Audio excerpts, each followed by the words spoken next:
Hello, everybody. You just caught me singing a little stupid song here on a Thursday night in the lovely town of Dallas, Texas, coming at you loud and clear here on Spreaker.com. How about that? Yippee, yippee, yay. I am, of course, your host for this evening on this little ride through Wonderland of the Internet Talk Radio. Here on Spreaker.com, trying to figure out my settings. I was over-modulated last night, and I can't really figure out from whence or where that comes from. But we'll figure it out sooner or later. We are going to answer some questions tonight. Hello? Did I lose my feed here? Hold on. We're going to be answering questions tonight on AskDebbie.com. You can hear the baby going, pow, pow. I'm going to be with you for the next at least couple of hours, pulling down my screen where I cannot see the Spreaker chat. The mean Spreaker chat. It's too mean for me. Too mean for little me. So everybody go and get the kids put to bed or whatever you want to talk about. Put the wife to bed. Put the husband to bed. Whatever you want to do. I'm Debbie. We're going to be here for a little while. So fasten your seatbelts. Pop some popcorn and let's go.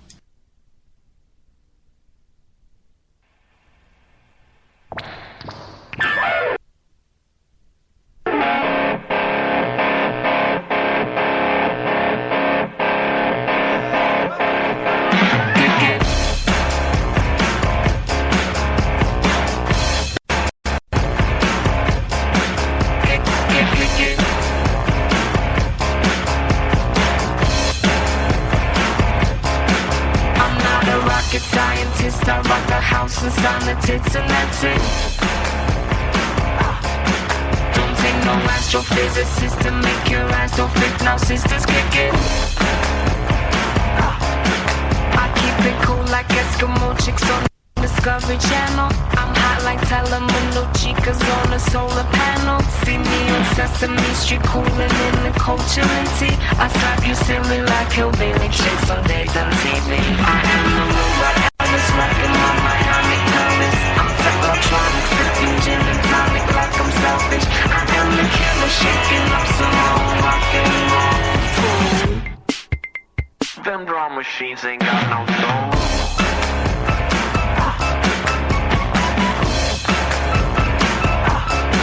I'm not a rocket scientist, I rock the house and sign the tits and that's it. Don't take no astrophysicist to make your ass so fit. Now sisters kick it. This is mission control. What is your status? We read you loud and clear. Permissions go to hit ignition. We're getting static. Please repeat your last confirmed position. I'm 10 feet tall and solid gold and I demand submission. I am the robot Alice rocking my Miami Palace. I'm technotronic, sipping gin and tonic like I'm selfish. I am the killer shaking up some old rock and roll. Them drum machines ain't got no soul.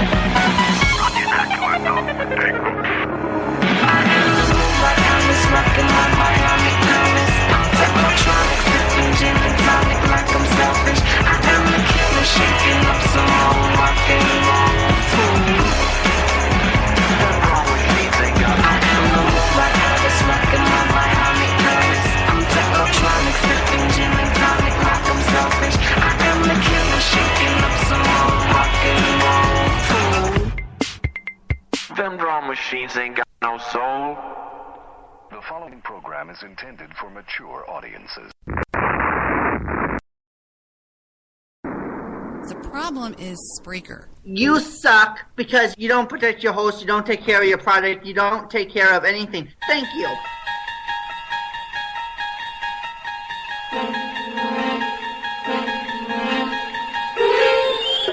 Yo, trolls. Submitted for your approval. This is the Debbie Twilight Zone. Bum, bum, bum. West Side.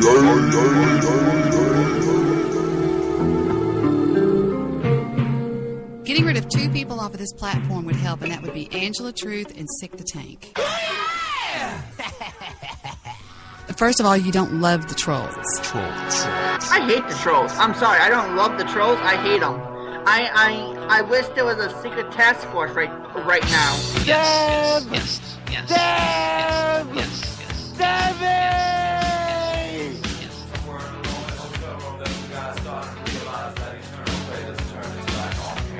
First of all, you don't love the trolls. Yes. It's 2 a.m. Here it dawn. The sun's still warm.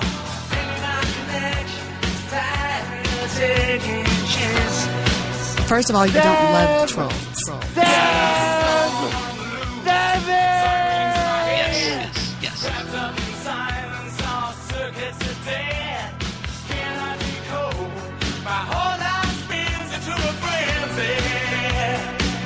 Yes.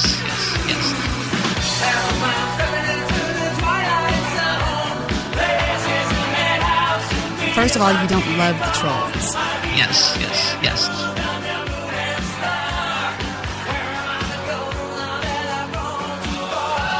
Welcome. This is ex-governor and Navy SEAL Jesse Ventura.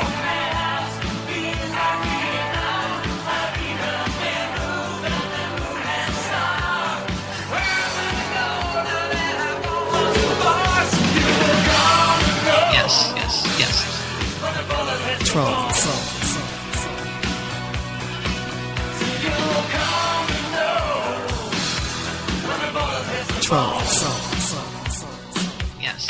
Yes. I'm falling down a spiral, destination unknown. Double cross messenger, all alone. Can't get no connection, can't get through. Where are you? Trolls. Well, the night First of all, you don't love the trolls.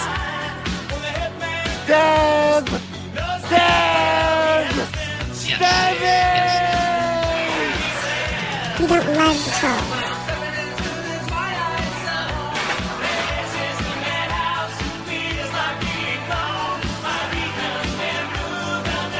Welcome. This is ex-governor and Navy SEAL Jesse Ventura. Trolls. Yes.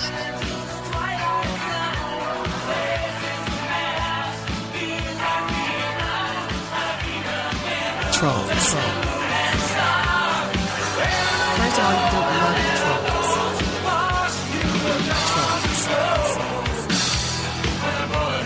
trolls.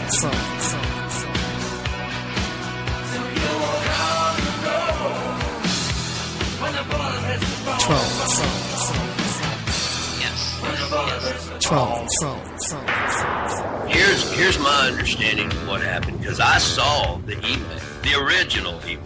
And so then this email gets, and I have no reason to lie. I'm not trying to impress anybody. I don't need a bunch of friends. I'll choose who I want to like and all that sort of stuff, and who I want to be friends with. But anyway, my point is I saw the original email. And then I saw the morphodited. Welcome. This is ex-governor and Navy SEAL Jesse Ventura. I saw the morphodited, the altered, the changed version, and I'm thinking, what in the world happened out there? What would make the person that received that email change things and try to create such a, this is a person that's got some real problems, some real severe mental problems. I don't know if this person just needs the attention. She wants to be a constant victim of I call them professional victims. I don't know what the deal is, but I can assure you that I saw the original email. Oh. Yeah, not the one that was posted out somewhere. Okay, my bad. Not the. You see, that's the problem that you get with all these fucking people that decide that what they want to do is I'm going to make this look like she wrote this, and I'm going to make, and so they edit things. I don't want to communicate with people in text. I don't want to get on Skype with them because they alter things. Because they misconstrued it. Right, because they have no character and they have no value. All they try to do is this whole idea of saying that Debbie sent some kind of threat of violence. That didn't happen. I know that for a 100% certain fact. And I'm not just on here kissing up to Debbie Daly because this is her show. I'm on here telling the truth because I have nothing to gain.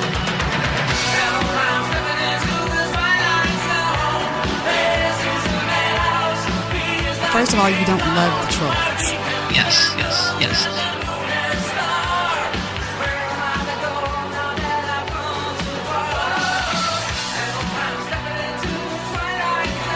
Trolls.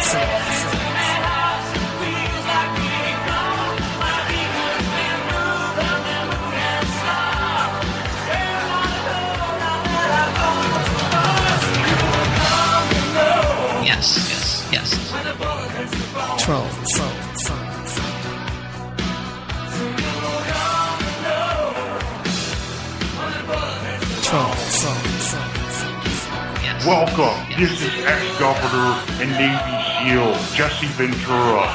Trolls. Dev! Trolls. Trolls. Trolls. Trolls.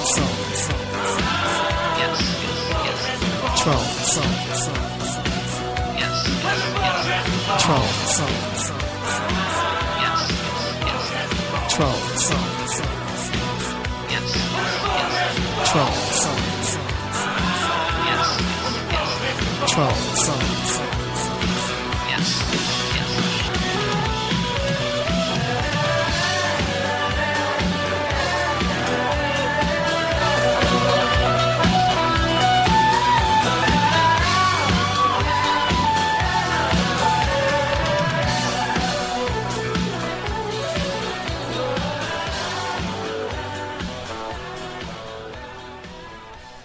You don't love the trolls. It's time for my Mika show. Start with C. West. Enjoy the show. Welcome, everybody, to the Thursday night edition of Something Ask Debbie. And I am, of course, Debbie. And I have a guest with me on the show tonight. I will let him introduce himself so as to give you whatever name he wants to give you. Go right ahead. With your co-host, Pimp Hat, with the Bill Wagner crew. That's right, people. Pimp Hat with the Bill Wagner crew. The final boss of the internet. Yeah, buddy. The big guy. The head honcho, I believe. So, are you going to be helping me tonight with some Ask Debbie questions? Maybe. I don't know. I didn't even think about it. You didn't tell me what the topic was going to be, so, you're kind of putting me in the spotlight here. Well, there's a bunch of people listening, so I will ask you, of course, to be on your best behavior, which I know you will, right? Of course, Debbie. Why would I ever lie to you? Oh, you would never lie to me, of course. Now, let's move right into our questions for this evening. Now, the questions that we will be asking are real questions, okay? And you're just going to have to deal with that because I wouldn't make up questions to save my own life, would you? I wouldn't. If I was going to make up questions, they would be a hell of a lot more interesting than some of these. Trust me. Oh, boy. They would not be just...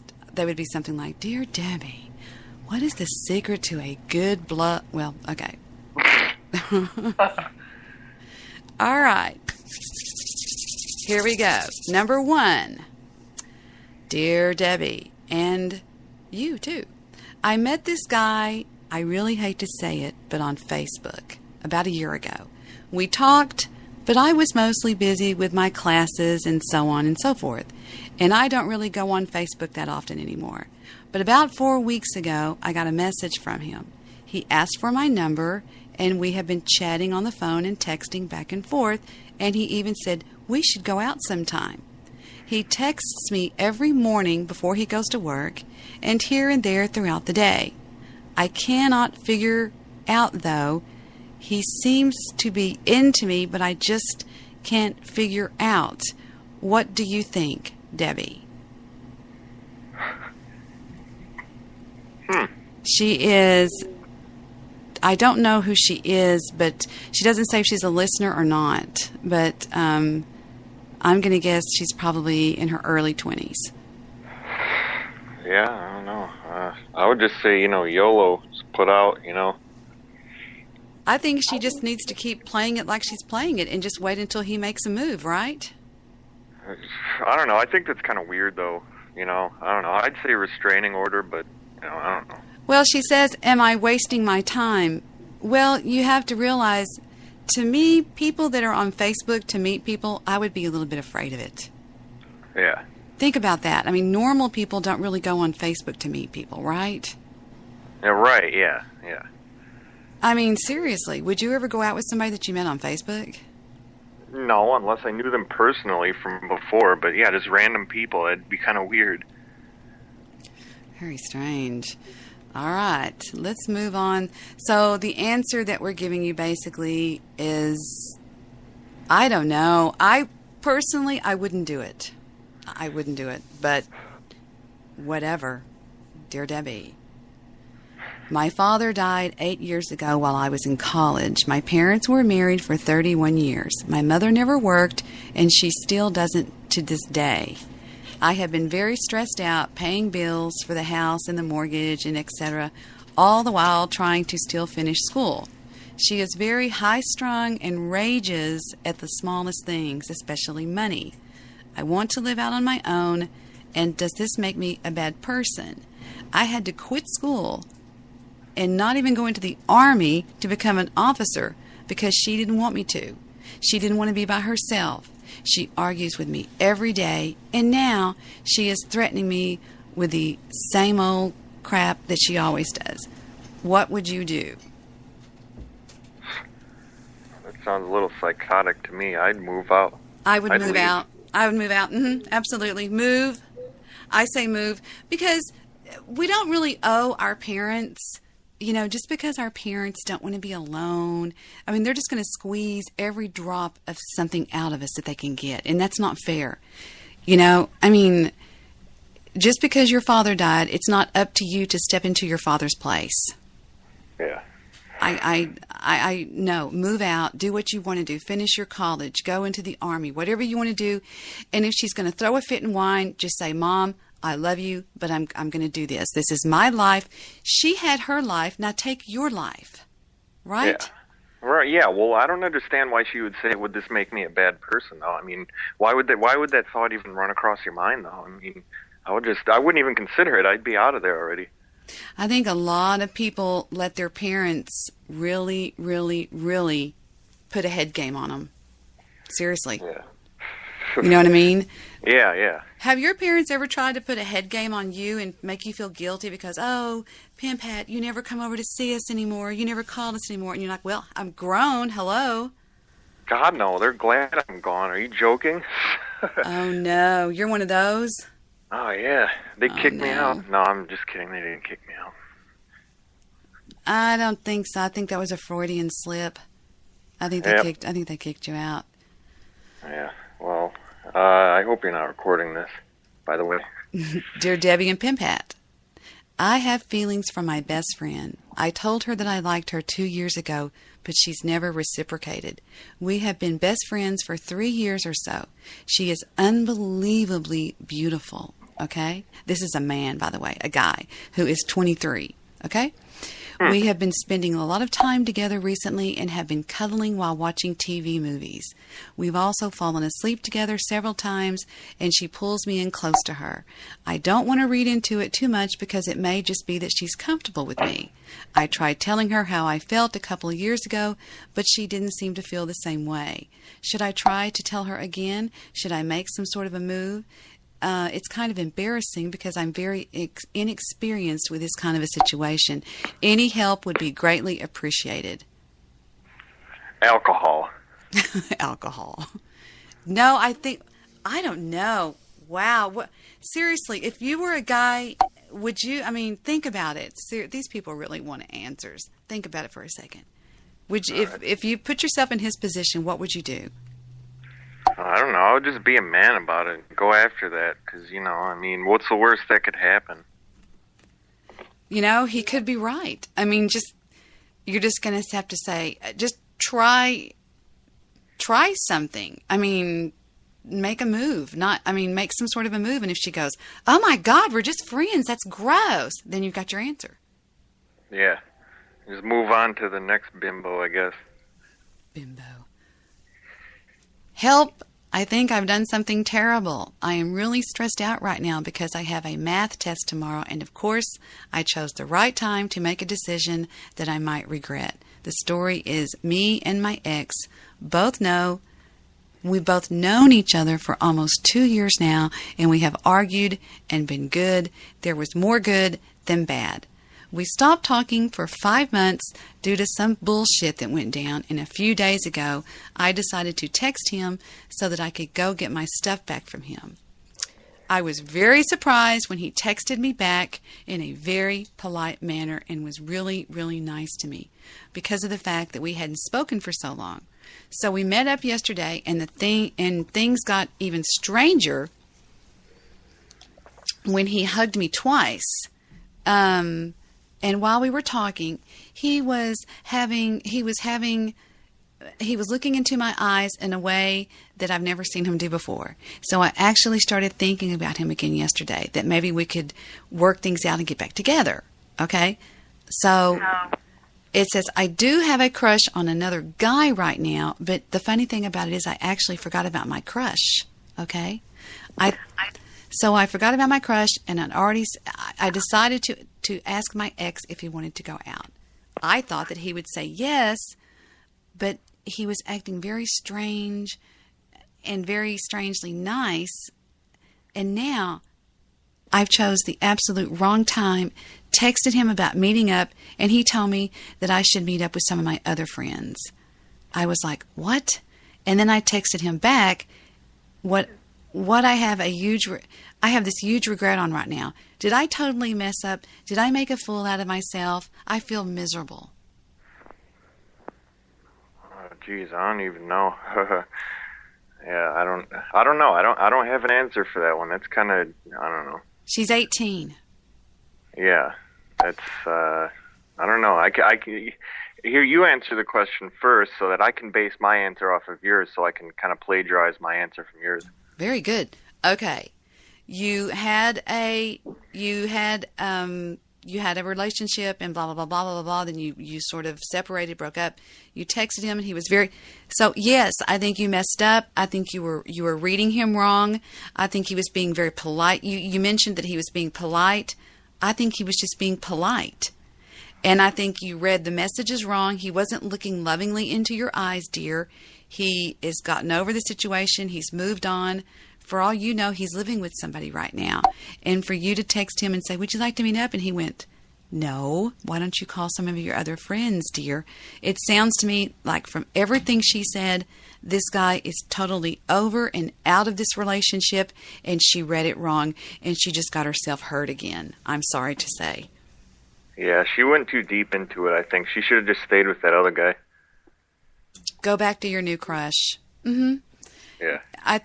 I totally think that she misread it. If everything she said is correct, which I don't know why she would lie about it, and I don't know. It's just, man, there's a bunch about texting. 3 weeks ago, dear Debbie, 3 weeks ago, I went into a bar by my old college, and this guy came up to me. He spoke to me for a while and asked me for my number. However, I now realize he didn't save it. Although I thought he was really, really cute, although I was kind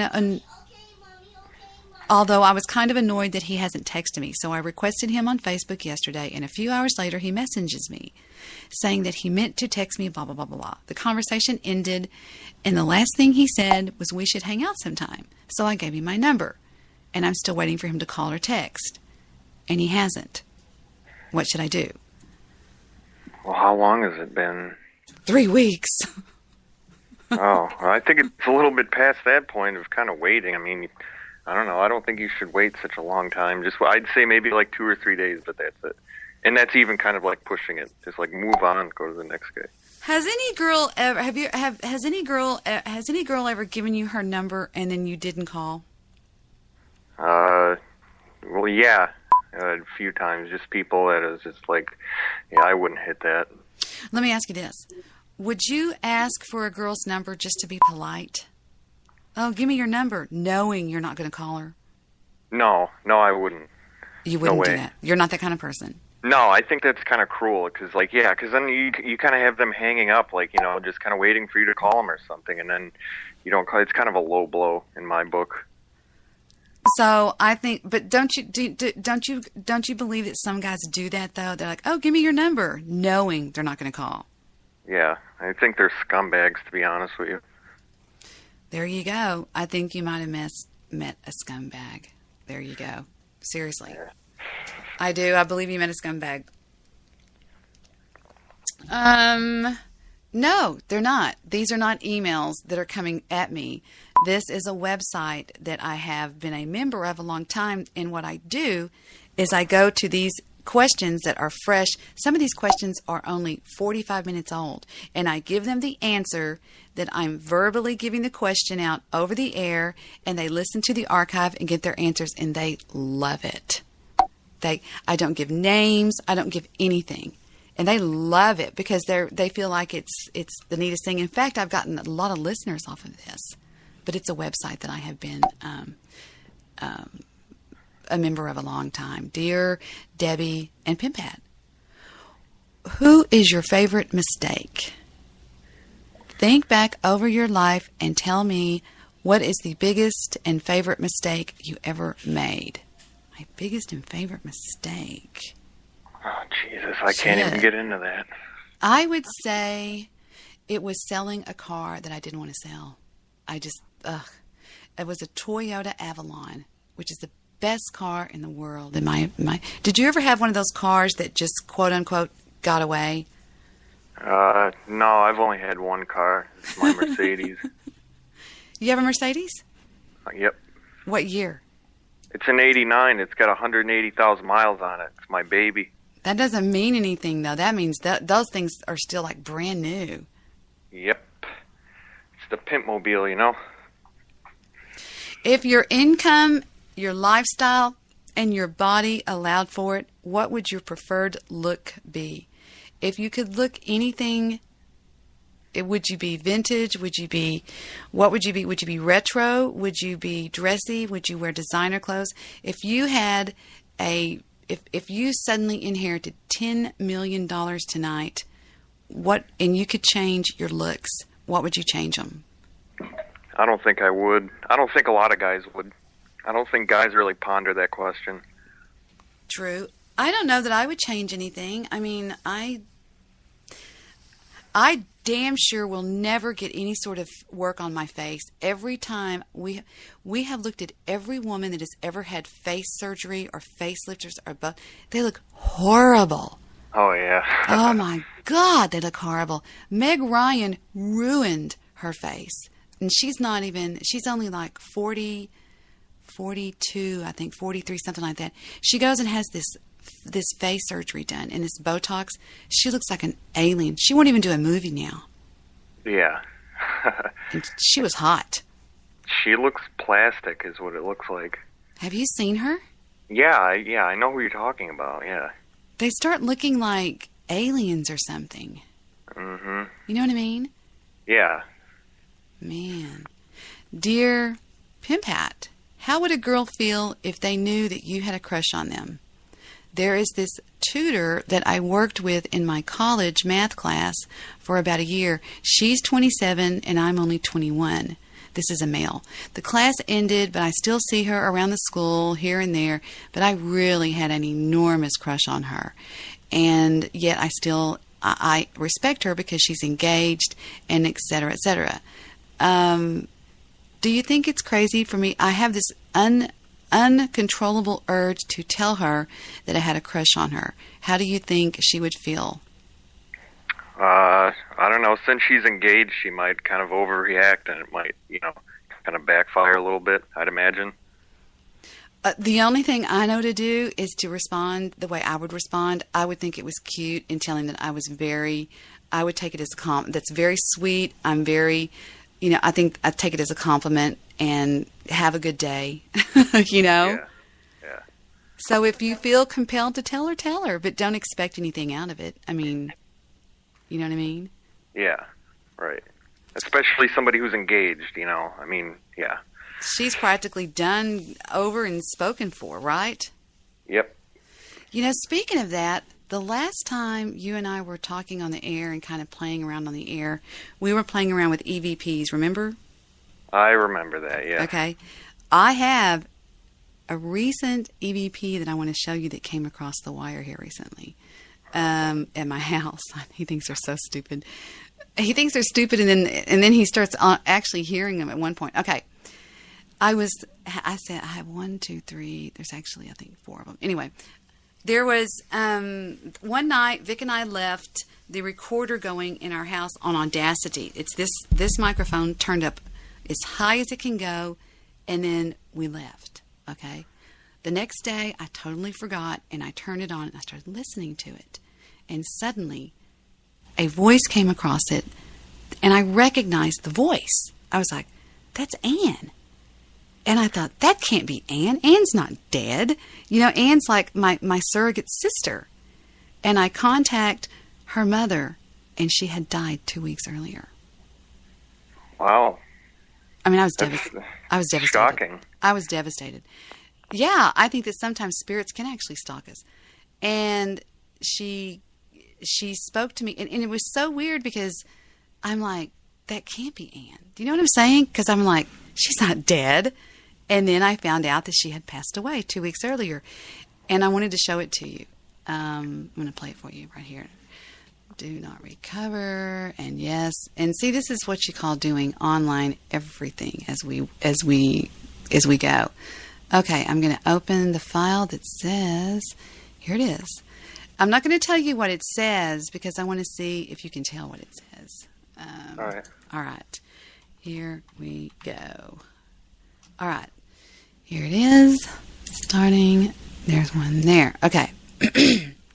Now, I'm going to play it, and I've got it. I'm sitting here looking at it, and tell me what you think it says. Just like I said, tell me what you think it says. First, I'm going to slow it down because I think it's probably too fast. And here we go. It's going to repeat over and over and over and over again. I think it repeats like about 10 or 15 times. Here we go.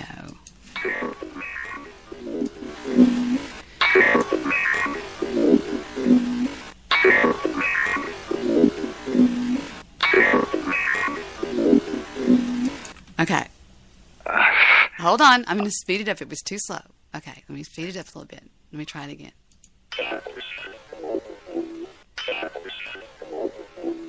Debbie, I love you.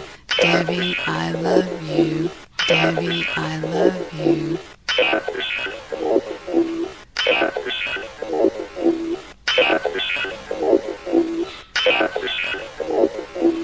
I don't know. Can you hear it? Yeah, well, not really. I mean, it sounds like there's words there, but I can't really make them out. It's wicked. When I first heard it, I was like, oh my God, that sounds like Ann. Because Ann used to say, Debbie, I love you. She would always go, you, at the end. And it's right. Let me see if I can isolate that you. Let's see if I can find that real quick. Watch. Right here, listen to her say, Debbie, it's either I love you or I see you or I miss you. Right here.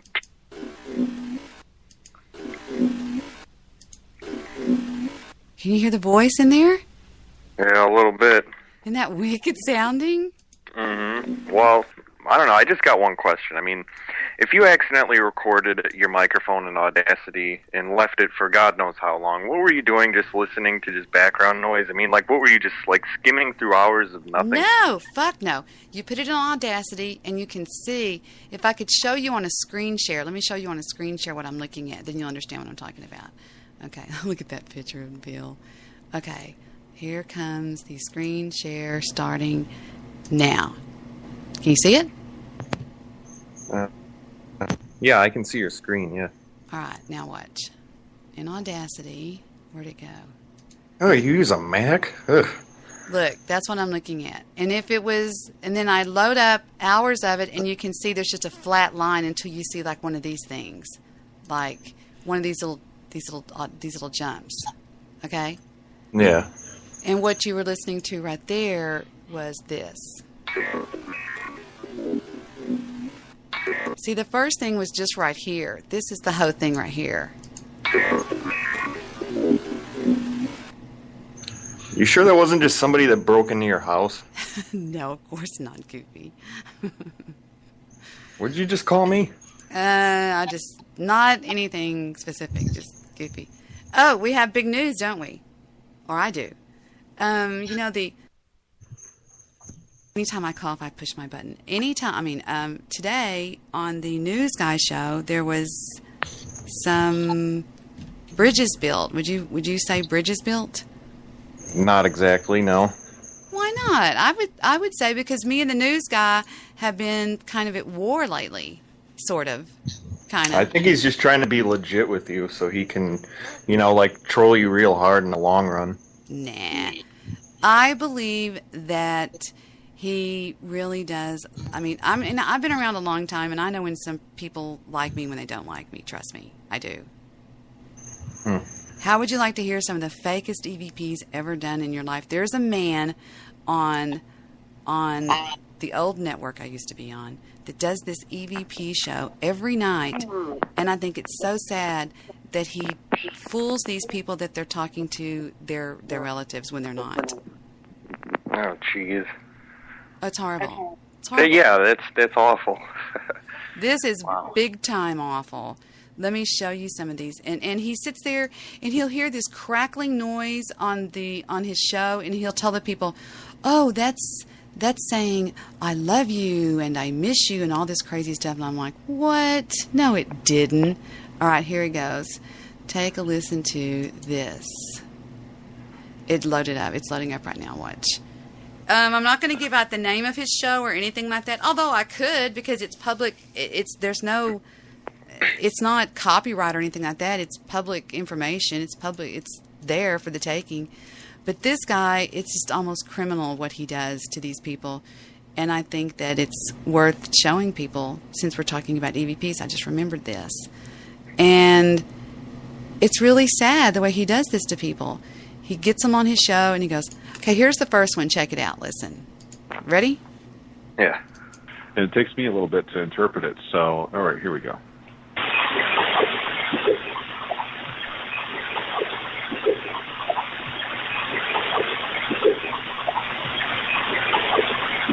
Now watch what he says. Just watch. I'm going to go forward. Watch what he says. Watch. Here it comes. The first part, I can't even. It sounds like "hey" something, and the second word I can't get. The third, the remaining three words in there are sounding like either "your mama likes you" or "your mama loves you." How the hell would he get that out of that noise? Yeah, it just sounded like a bathtub running or something. Exactly. Here comes the next one. Listen to him right here. Listen. 27.5. Here we go. Next set. Listen to that noise. Now watch what he'll say. Watch. It's just really sad. Here he comes right now. Okay, here beside you. 25. So you do. He heard the words "here beside you." Yeah, I just heard like a waterfall or something. I'm like, What? Okay, here's the next one. Listen. To 29.5. Here we go. That is just noise. Yeah. Okay, and here he comes. Right now. We're all family. What? We're all family? How would he get... I don't know. I think it's very sad because these people on there, and when he first gets them on there, he goes, okay, now, Pen Pad, I want you to ask a bunch of questions, and you'll go, oh, hello, Grandma. It's me. I miss you. And then he'll play this noise. It's the same noise every time, and then he tells these people what they're saying, and he claims to be this big medium and stuff that talks to the dead and everything. Oh, that's low. That's like used car dealer low. Yes, I totally agree. And when I was on Blog Talk Radio, Jake and I kind of brought this up one night in a real kind of a funny way. And he filed a complaint against me and said that if I talked about his show one more time, that I was going to be in all this kind of trouble and everything. And I was like, but it's true. I mean, I think it's sad that he does this. I think it's almost criminal to these people because these people are desperate. And here's the next one he did. Yeah. Here he goes. Wait. Definitely somebody you had contact with in life. I mean, this is clear. Now it starts to amp up here. The waveform is, I'm going to take it out. Normally I can only do about 2 seconds worth, but I'm going to stretch it. 29.5 to 32.5. Here we go.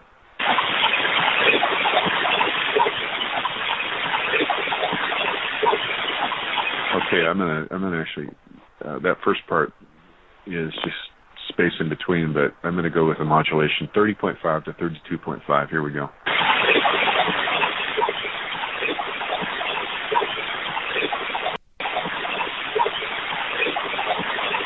They keep talking family, and did you know anybody named Gil?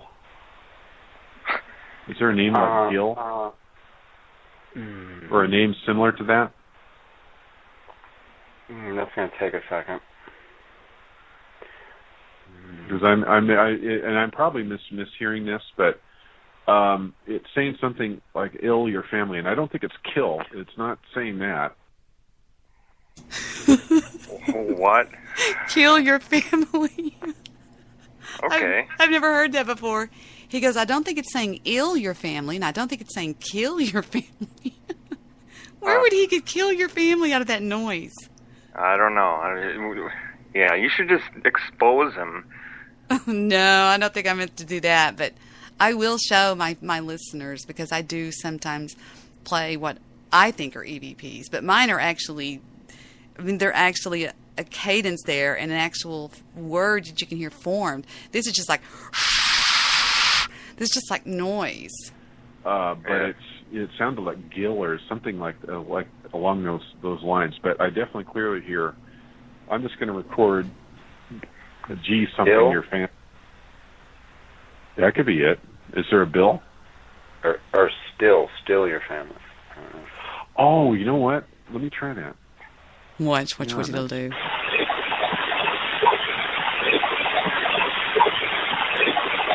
That would be that's better. Still your family. Still your family.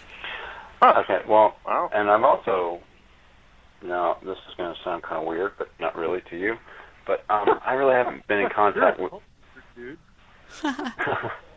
Well, I really haven't been in contact with my father in about 20 years, but I heard. See, I think that's sad. You know, and then he'll say, oh, I got in touch with your father, and here's your father, you know, and it's just like really, I think it's almost cruel. I really do. I'm sorry. I think it's cruel. Does he charge him money? Yeah, absolutely. Oh, well, then that is criminal. That guy's a scumbag. And I know who that is, too. That guy has a pretty interesting internet history. He goes on Stormfront.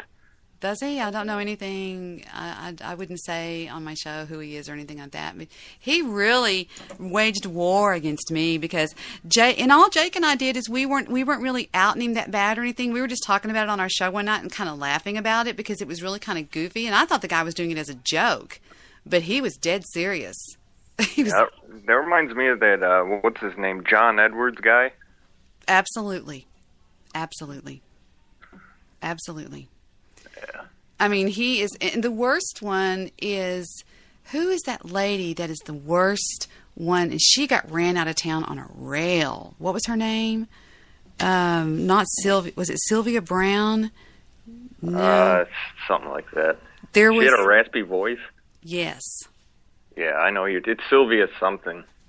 And I think what she was doing was absolutely criminal, and she got called out on a bunch of it. You know, she really did. She got called out on a lot of it. Yeah.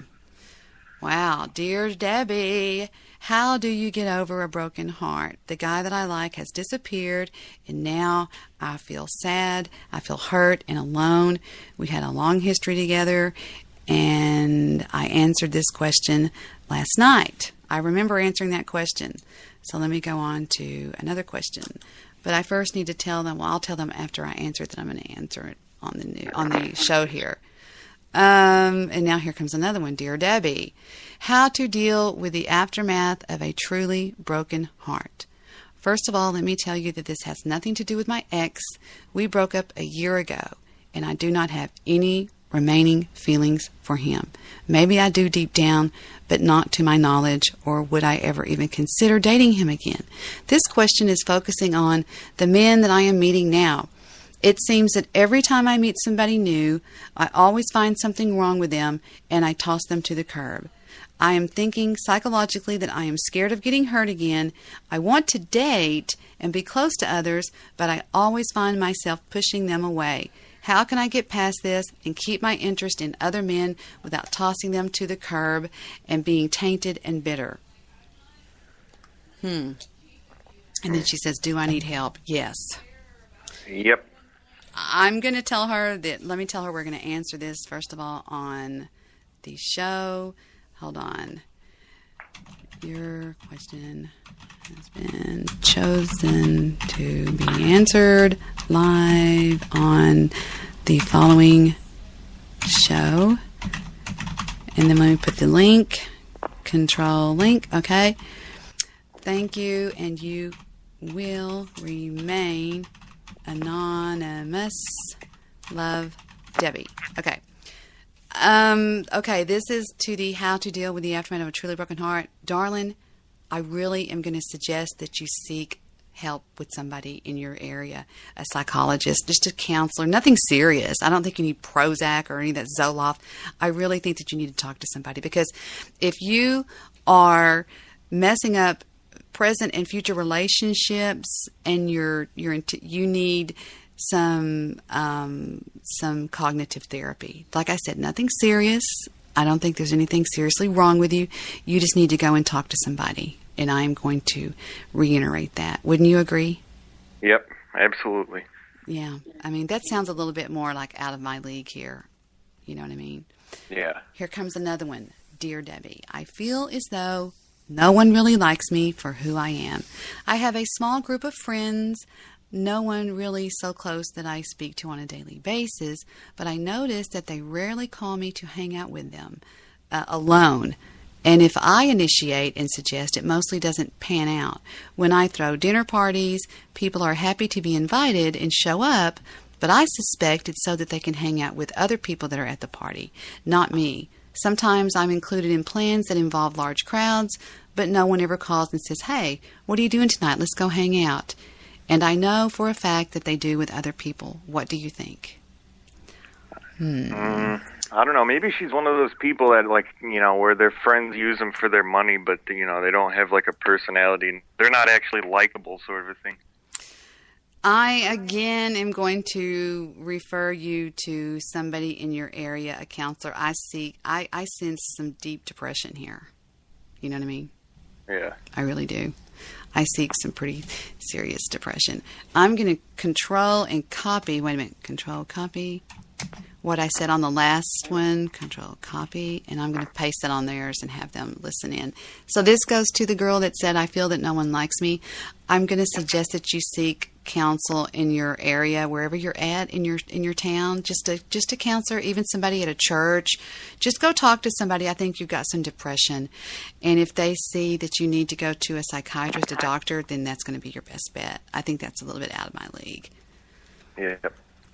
I mean, at least I'm willing to admit that. I mean, I'm more into relationship things and stuff like that, like this one. Dear Debbie and Pim Pat, is it a problem that my boyfriend does not talk to me? What? If it is, what should I do? We have been dating for 6 months, and this has been a problem that comes up a lot. We both have a mutual friend, and she is very close with my boyfriend. I believe him when he says that he only thinks of her like a sister, but the problem is whenever she's around, he prefers to talk and deal with her over me. He tends to even ignore me. I've even tried to become interested in things that they're talking about, but even then, he will even turn his back to talk to her. I know that he would rather talk to her. I've even tried talking to him about it, but he doesn't acknowledge it. What do you think? I think it's weird that he thinks of this girl as his sister and he's doing that kind of thing. To begin with, I'm going to copy and paste while I'm answering this. If I was with a guy that treated me like that, hold on, Control Copy, and there we go. Okay. If I was with a guy that did that, I wouldn't be with a guy. Yeah. I think that's horrible. Yeah, I wouldn't waste my time, though. I mean, I wouldn't get all worked up about it. No kidding. I wouldn't be on the internet trying to get an answer. I would be saying, hey, but, I mean, if somebody treated me like that, I'd go, excuse me, hello, good morning. Last night you ignored me and talked all to her. Are you kidding me? Get lost. Go date her. Yeah, or whatever. Right. I mean, I wouldn't be mad at my girlfriend about it. I would simply say, are you kidding me? I mean, you have to ask somebody what to do in that situation, sweetie. I mean, I'm not getting on to you or telling you that you're bad, but I'm saying, come on. I mean, have a little bit more pride in yourself or something. Are you kidding? I would just kind of flat out tell this guy, just kind of stop like sneaking around and doing that kind of thing. Just be honest and stop trying to waste my time. Just kind of walk off. No kidding. We're going to take a quick break and be right back after this short message from Wild Cherry.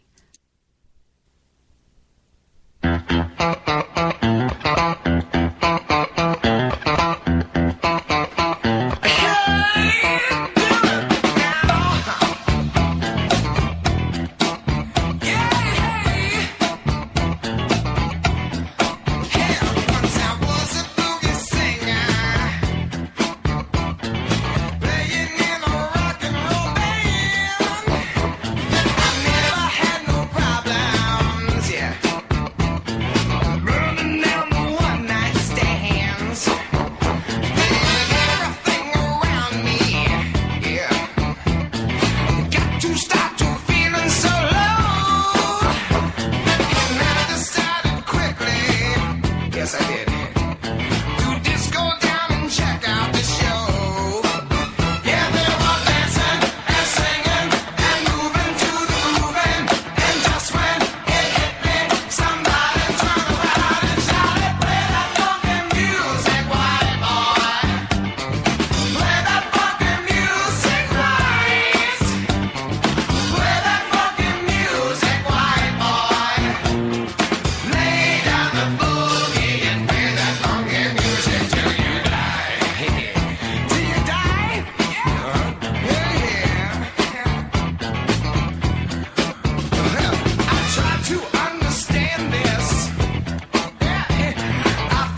You're listening to one of my favorite shows, and that would be Ask Debbie, found on iHeartRadio and Spreaker.com.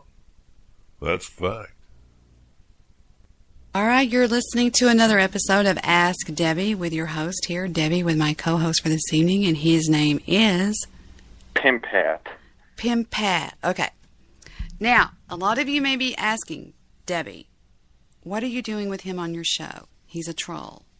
No, he's a person that occasionally trolls people on the internet. And the reason he does it is for the... lulz. The lulz. Will you explain to my audience, I mean, I know, but would you explain what lulz are? A lot of people don't know what lulz are. Lulz is a corruption of LOL, which means laugh out loud. It's basically when you piss somebody off and, because you say something that they don't like or something, and, you get a reaction. You do it to get a reaction, and it's funny. I think it's funny. Okay, a lot of people think it's funny, but a lot of people think it's mean, and, oh, you've been so cruel and horrible. When do you think lulz goes and crosses the line into cruelty? Does lulz ever go too far? Nope. No. That's an interesting answer. What if would you ever troll somebody, now be careful with your answer because this could get you disconnected off the show, but would you ever troll a young child, say 11, 10, 12?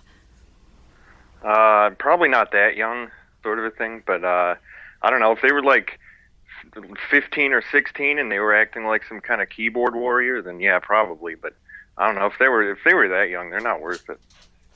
Yeah, they're just... Oh, I have a little one in here. What, baby? Where did you get these? At the store? Oh, my gosh, this is wonderful. It's Captain America. And he's driving in a little Captain America car. And you got a Ninja Turtle bat and a Ninja Turtle ball. This is beautiful. I love this. Oh, I love this. He comes in here all the time and talks to me. It doesn't come off because it's made all of glue inside here. Uh-huh. So Captain America doesn't come out of the car. Oh, but he goes, vroom, vroom, vroom. He likes Captain America. Well, this is super, super neato. I'm so happy for you, Pumpkin. You haven't got any toys in a long, long time. This is a big dog that came in with you. Look at this gigantic dog. To bite this. Oh, he wants that ball. No, that's not yours. Well, that's great. Give me a kiss. Mwah. I love you. I love you. No. He goes, no. That's wonderful. I'm happy for you, Pumpkin. Thank you, Mika. You're welcome, my darling love. That's the little one. Now, what were you just called? Mika. I have no idea where he got it. Mika. It's funny. One of my girlfriends is called Mina. I don't know what that is either. Just Mika. Let me ask you something. Most recently, you were trolling a person that I know through Spreaker, right? Well, you know a lot of people, and I troll a lot of people, so probably, yeah. Okay. I want to ask you, why would you tell this person that I paid you to troll them? Well, because you do, don't you? Pimp. All right. I don't want to get cut off. But yeah, I did it for the lulz, Okay, so you were popping zingers whenever you said that I was paying you to troll that person. I had no idea that you were trolling Dexter. Sure, yep. So see, there you go, Dex. I had no idea what he was doing, and he was lying and saying, oh, she pays us to do this and pays us to do that. I said, no, I do not. That's a lie. But he was doing it to get a reaction out of you. No, I did it to get a reaction out of you. Actually. Out of me? And I got that reaction. Oh, yeah. You did not. Oh, yes, I did. I recorded it. What reaction did you get out of me? Where you said, you were reading off all these chat logs, and it's like, oh, and this is from Pimp Hat, whoever the fuck that is. Liar, pants on fire? Liar my ass. Listen, both me and Goose have the recording. Was it on my show? No, it was on Skype. I didn't troll. This didn't happen on Spreaker. This happened on Skype because I called in and, he was in the call, so I added him. I sent him my contact, And then he added me like 10 hours later, and then, that's when it happened. It didn't happen on your show. So it wasn't a voice chat, it was a chat, right? Part of it was a voice chat. Part of it was a voice chat. I don't remember it being a voice chat. I think y'all called me and I hung up really quick, didn't I? Or did I? You called me. You called Goose and Dexter, and you called me into the call. And that's what happened, yeah. No, I pulled you into the chat, right? I got the recording, right? Actually, you were featured in a Wagon Step recently. That call was. I want to hear this. I don't believe you. It's called Debbie Blocked Me. Debbie Blocked Me. Okay. Yeah. Let's hear what you got. If you want to play it. Or you want to send it to me where I can play where everybody can hear it? Yeah, you send it because I'm on my phone, and I don't have stereo mix on my phone. Oh, no problem. Okay, send it to me on Skype and I'll see what you got. Okay? But, right. So you did it to troll me, to get a reaction out of me? Is that right? Yep. Oh, I see it. It says, so Debbie, are you still live or did you conk out? And I said, what the F are you doing? Are you crazy saying those things to Dexter? And he goes, what? And then he says, you unblocked me. And then it says, Debbie created a group conversation. And that must have been the group with me and you and him. Yeah. But It is true. I did not do that. I did not. Because you made him so mad. He was like going, what are you doing? And I was like, what? I did not do that. He gave us a death threat, dude. He did? Yes, he did. What did he say? He said, if you guys don't stop calling me, I'll kill you and your family. Oh, are you sure? We have it recorded. Well, I don't know. He seemed like a really nice guy to me, and I'm still, as far as things go, I still consider myself, having some sort of a connection with the guy. But I just wanted to make sure that he did know that you said nice sock account, hot stuff. It's like I wanted to make sure that, is this it? Yep. All right, let's take a listen and see what we got here. Wait a minute. Why did you make my face look like that? I just put it, I don't know, I was rushing it. I just had to put some kind of relevant picture in there. Okay. Somebody is fucking with Dexter.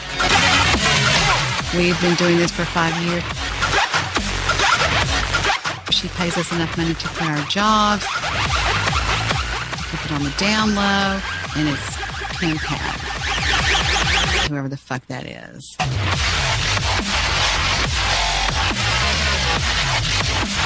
Okay. Busted. Yeah. Busted. Yeah, busted. You shut up, busted you too. I denied you. I said I denied you just like Peter denied knowing Jesus. I denied you. They asked Peter, don't you know him? He goes, no, I've never seen him in my life before. So if Peter can do it, I can do it. I was like, whoever the hell that is. You said fuck, I think. Well, you might have dubbed in the word. So now everything that I make is a splice then? No. I'm going to play that one more time. Okay, here we go.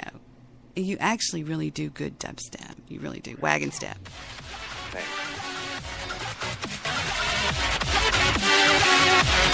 Somebody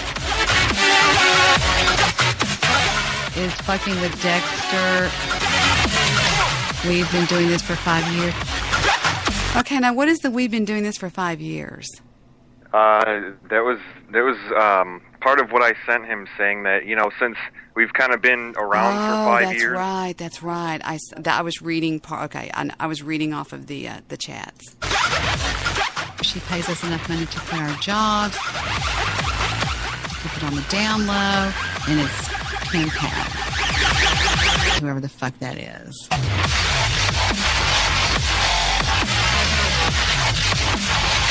I don't like the way my face looks. I didn't look like that in that video. I'm all gooky looking. Yeah, it's called the warp effect in Windows Movie Maker. With the Wagon Crew, and we're all dear friends. Dude, my eyes are shaking. It looks weird. Wait, we're all dear friends. Stop. What? You said that. Pim Pat. I didn't splice that. I understand, but what was I talking about? You were reading off the chat log. Oh, okay. I was reading off the chat log. So, yes, I did say that, but it wasn't me saying, oh, we're all dear friends. I was reading off the chat log where Pim Pat had said, oh, we're all dear friends, and we've been doing this for 5 years, which was Liar, Liar, Pants on Fire. It's all for the promotion of her show.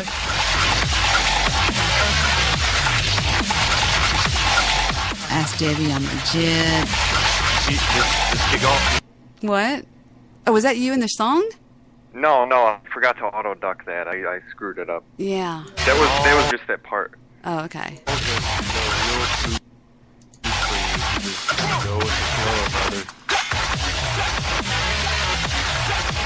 You fucking called me. Is that him? Yes, that's him. Oh, wow. 216, dumbass.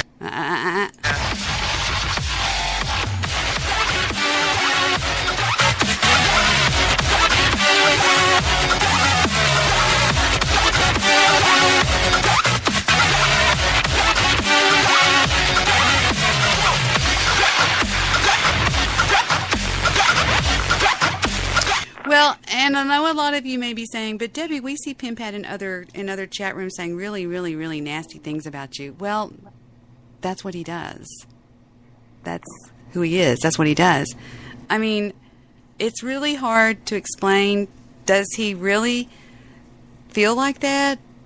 I would say no. I mean, it's not like we're best buddies, but it's not like it's a situation to where he hates my guts. It's not like that. It's just like in the realm of trolling people sometimes through the internet, you'll meet up with somebody that you kind of think, oh, that person's not so bad after all, and you might kind of become like friends with them, sort of. That's sort of kind of what happened between me and several of the people that are in my past. Not many of them, but I would say maybe 3, maybe 4 of them. That I just thought we were best buddies. You kind of broke my heart a little bit. I don't think we would say, I wouldn't say we're best buddies, but I would say that there was a somewhat of a relationship formed where there was a ceasefire, so to speak. You know what I mean? I'd call it Stockholm Syndrome, but, whatever you want to call it. It would be Stockholm Syndrome coming from you, because nothing has ever been done to me that's ever really done me that bad, to be honest with you. I don't know. I'd like to disagree with you on that. I would like for you to name 2 things that have ever been done to me that have been bad. I don't know what happened, but I know your reaction, and it was pretty good. Nah. There's a couple of YouTube videos out there. Yeah, but a lot of that stuff was really trumped up and really made. I mean, there was one night I went freaking all out against Goose. I was nuts after that night. I was nuts. I was so berserko mad that I went nuts. There's no doubt about it. I was like, I hate you! I was screaming at the top of my lungs because, I mean, you got to admit, though, I was really going through a lot of crap at that time with him. I mean, he really was kind of pushing my buttons. But after all those shows and all that time, with one of them to be like that, I think that's a pretty good record. I don't know. I wouldn't call him gay, though. You called him gay in that video. Well, he called me a crack whore. Yeah, but he's not gay. I mean, he... Well, I'm not a crack whore. Whatever. No, he's not. He's not gay. I mean, I was totally lying. I mean, I was totally firing back anything I could. I mean, I'm just as human as you guys are. Anybody out there. I can get just as upset and say just as many tacky things to people. I am by no means ever claiming to be a saint. I mean, are you crazy? Is that my $100 bills in his hand? It is, actually, yeah. How did you do that? I use a program called GIMP. That's pretty good, because you even changed the hand. Yeah. It had those long, girly fingernails on there, and I kind of had to shoot those out. Yeah, I was fixing to say, those look like the $100 bills that I was showing the other day. I had $5,800, but then, you know something? I recounted, it's $6,200. No, it's not. It's $64. And I didn't remember. I actually emptied out an account to take it to another bank, but anyway, that's beside the point.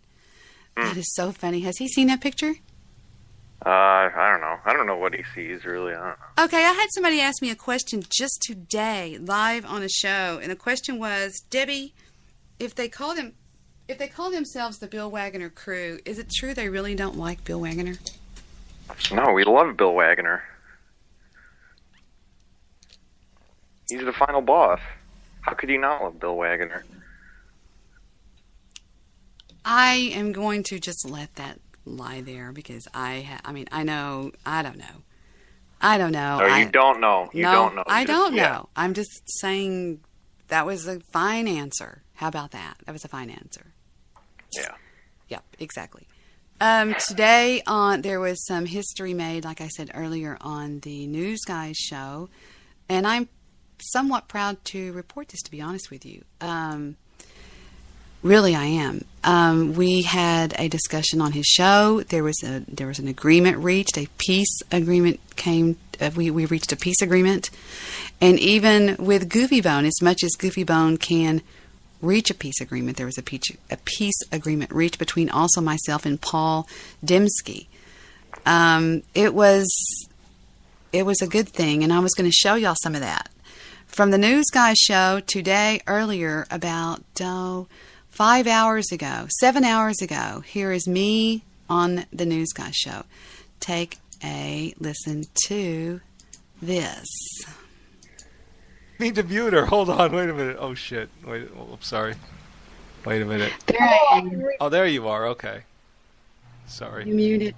Hello. Oh, that's how it works. Okay, let me try to mute Andy now. Please. No, I'm joking. For some reason, I can't mute Andy. What is going on? No, you're not joking. That's the thing. No, I'm not joking at all. I'm not joking. No, she's not joking. No, take this with you when you go. No, just take the whole thing. I don't care. Why call in if you have something going on at your home? No, are we talking or not? Or what are we doing? Is the news guy here? I'm here, yes. Hello. Is that also Goofy Bone? Are you here, Goofy Bone? Goofy Bone dropped out of the chat room a while back. I don't know what happened with him. We have Mark Dempsey, we have Peter Goodman, we have we have me and you and W Daily. So, ladies and gentlemen, let the fighting begin. Yes. No. There's no fighting. Well, who's going to be talking about fighting? I'm not going to fight with anybody. Oh, good.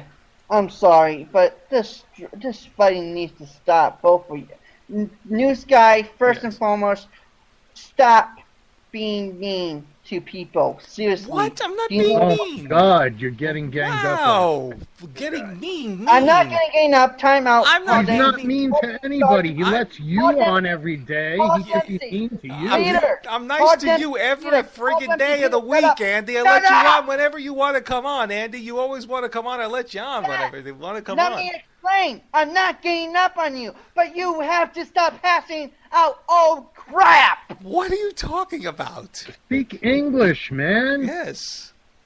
Oh, let's say that, okay. For example, the stupid doxing myself. You want to know, everybody knows News guy that. did not dox you. News guy didn't dox you. News guy did not dox you. Address I don't care. Do you know why? Do you know why WJ doesn't like you, news guy? Why? I don't know. Seriously, wait a minute.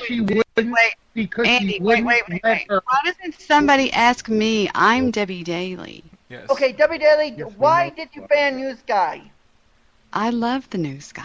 Oh. I never don't like the news guy. The news guy doesn't like me. No, well, I don't like. I do like you, Debbie. I don't even say my name. You call me she that shall not be named or something stupid. I'm going, what? Come on, guys. It's such a short life, you know. Come on, guys. It's part of the fun. It's part of the whole thing. It's it's good humor. That's all. It's just okay. Well, I'm not mad at anybody. Okay. Why should I? I understand what's going on. You were the one who said, was it, I serve you to Angela Truth on toast or something like this? Let's not forget how fucking we can't be friends. I have to be up your ass. You know, that came from her mouth. Oh, please. Right. You said that Paul Dembski is up my ass or something like that, which I really do not want. Trust me. No. Especially after he's seen my most recent video months, a few minutes Oh my ago. God! Please leave that video off. I like David Daly's video because it's going. I can see a light socket. Your video, Paul Dempsey. Oh my God! I swear to God, I need. Well, just for that, Andy. Just for that, Andy. Hold on one second. Oh no! Please do not show the picture again. What picture is he showing? He's going to show you his live camera. Oh, God help us! You want me to turn my webcam on? Hey, Sure. how's it going? Well, all I'm seeing is the pig. I see a pig. Here's my camera. I don't see you. Hey All I see is guys, what's up? I don't see web. Oh, there you. Oh, wow, that's a big. Hi, Andy. Hey, what's up, David Daly? How are you doing? Hi, Pumpkin. What is up? How are you doing? Who are you calling pig? He's such a cute pain in the ass, but yet such a pain in the ass. He is, isn't Thank he? you. Thank you. Someone has gotten it already. I am a pain in the ass. Look at Goofy's picture. Look at Goofy's picture. Goofy, what's up? That's an angry Goofy. It's a very angry Goofy. He's got some attitude there. That's Andy. I'm off the. I'm Hello, going can to you turn off hear me? mine. You're can very, hear very low. There's Paul. Oh, hey, Goofy. Look at that. I want y'all to pay attention to how it appears to me and to Vic how Goofy tends to perpetuate some of the problems. Watch. Yeah, we can hear you. Hey, Paul. You're so close to the camera. It's like a billboard. Hey, David Daly, what's up? I love the picture. Now you went dark. What picture am I showing? I don't see my picture. You're showing the silhouette of you with the white. It how are looks you? like a silhouette. My kids call that the mommy face. Yeah, the mommy face one. I don't see your picture Here, either. let me show you a screenshot here. Look I'm at gonna you. do a You're sticking up on top. Watch this. Here's my screen. Can you see my screen? No, I see. I see Goofy's picture or You icon. don't see my screen? I see Paul in real life, you in real life. My psychotic face. I don't see Debbie. What's going on? I don't know. Where am I? Wait a minute. Hold on. Let me turn it back on and back off. Hold on. There you are. I see Debbie's profile picture. I can hear Goofy talking like Lester. Why don't you reveal that beautiful face, Debbie? That is the most horrible Lester. That's too low. Look how serious Paul looks. Breathe, Paul. He's somehow looking around or something like this. Is that him in real life, or is that a picture of him? No, that's really him. That's really him. Oh, there he Why are is. you so mean to me, Debbie?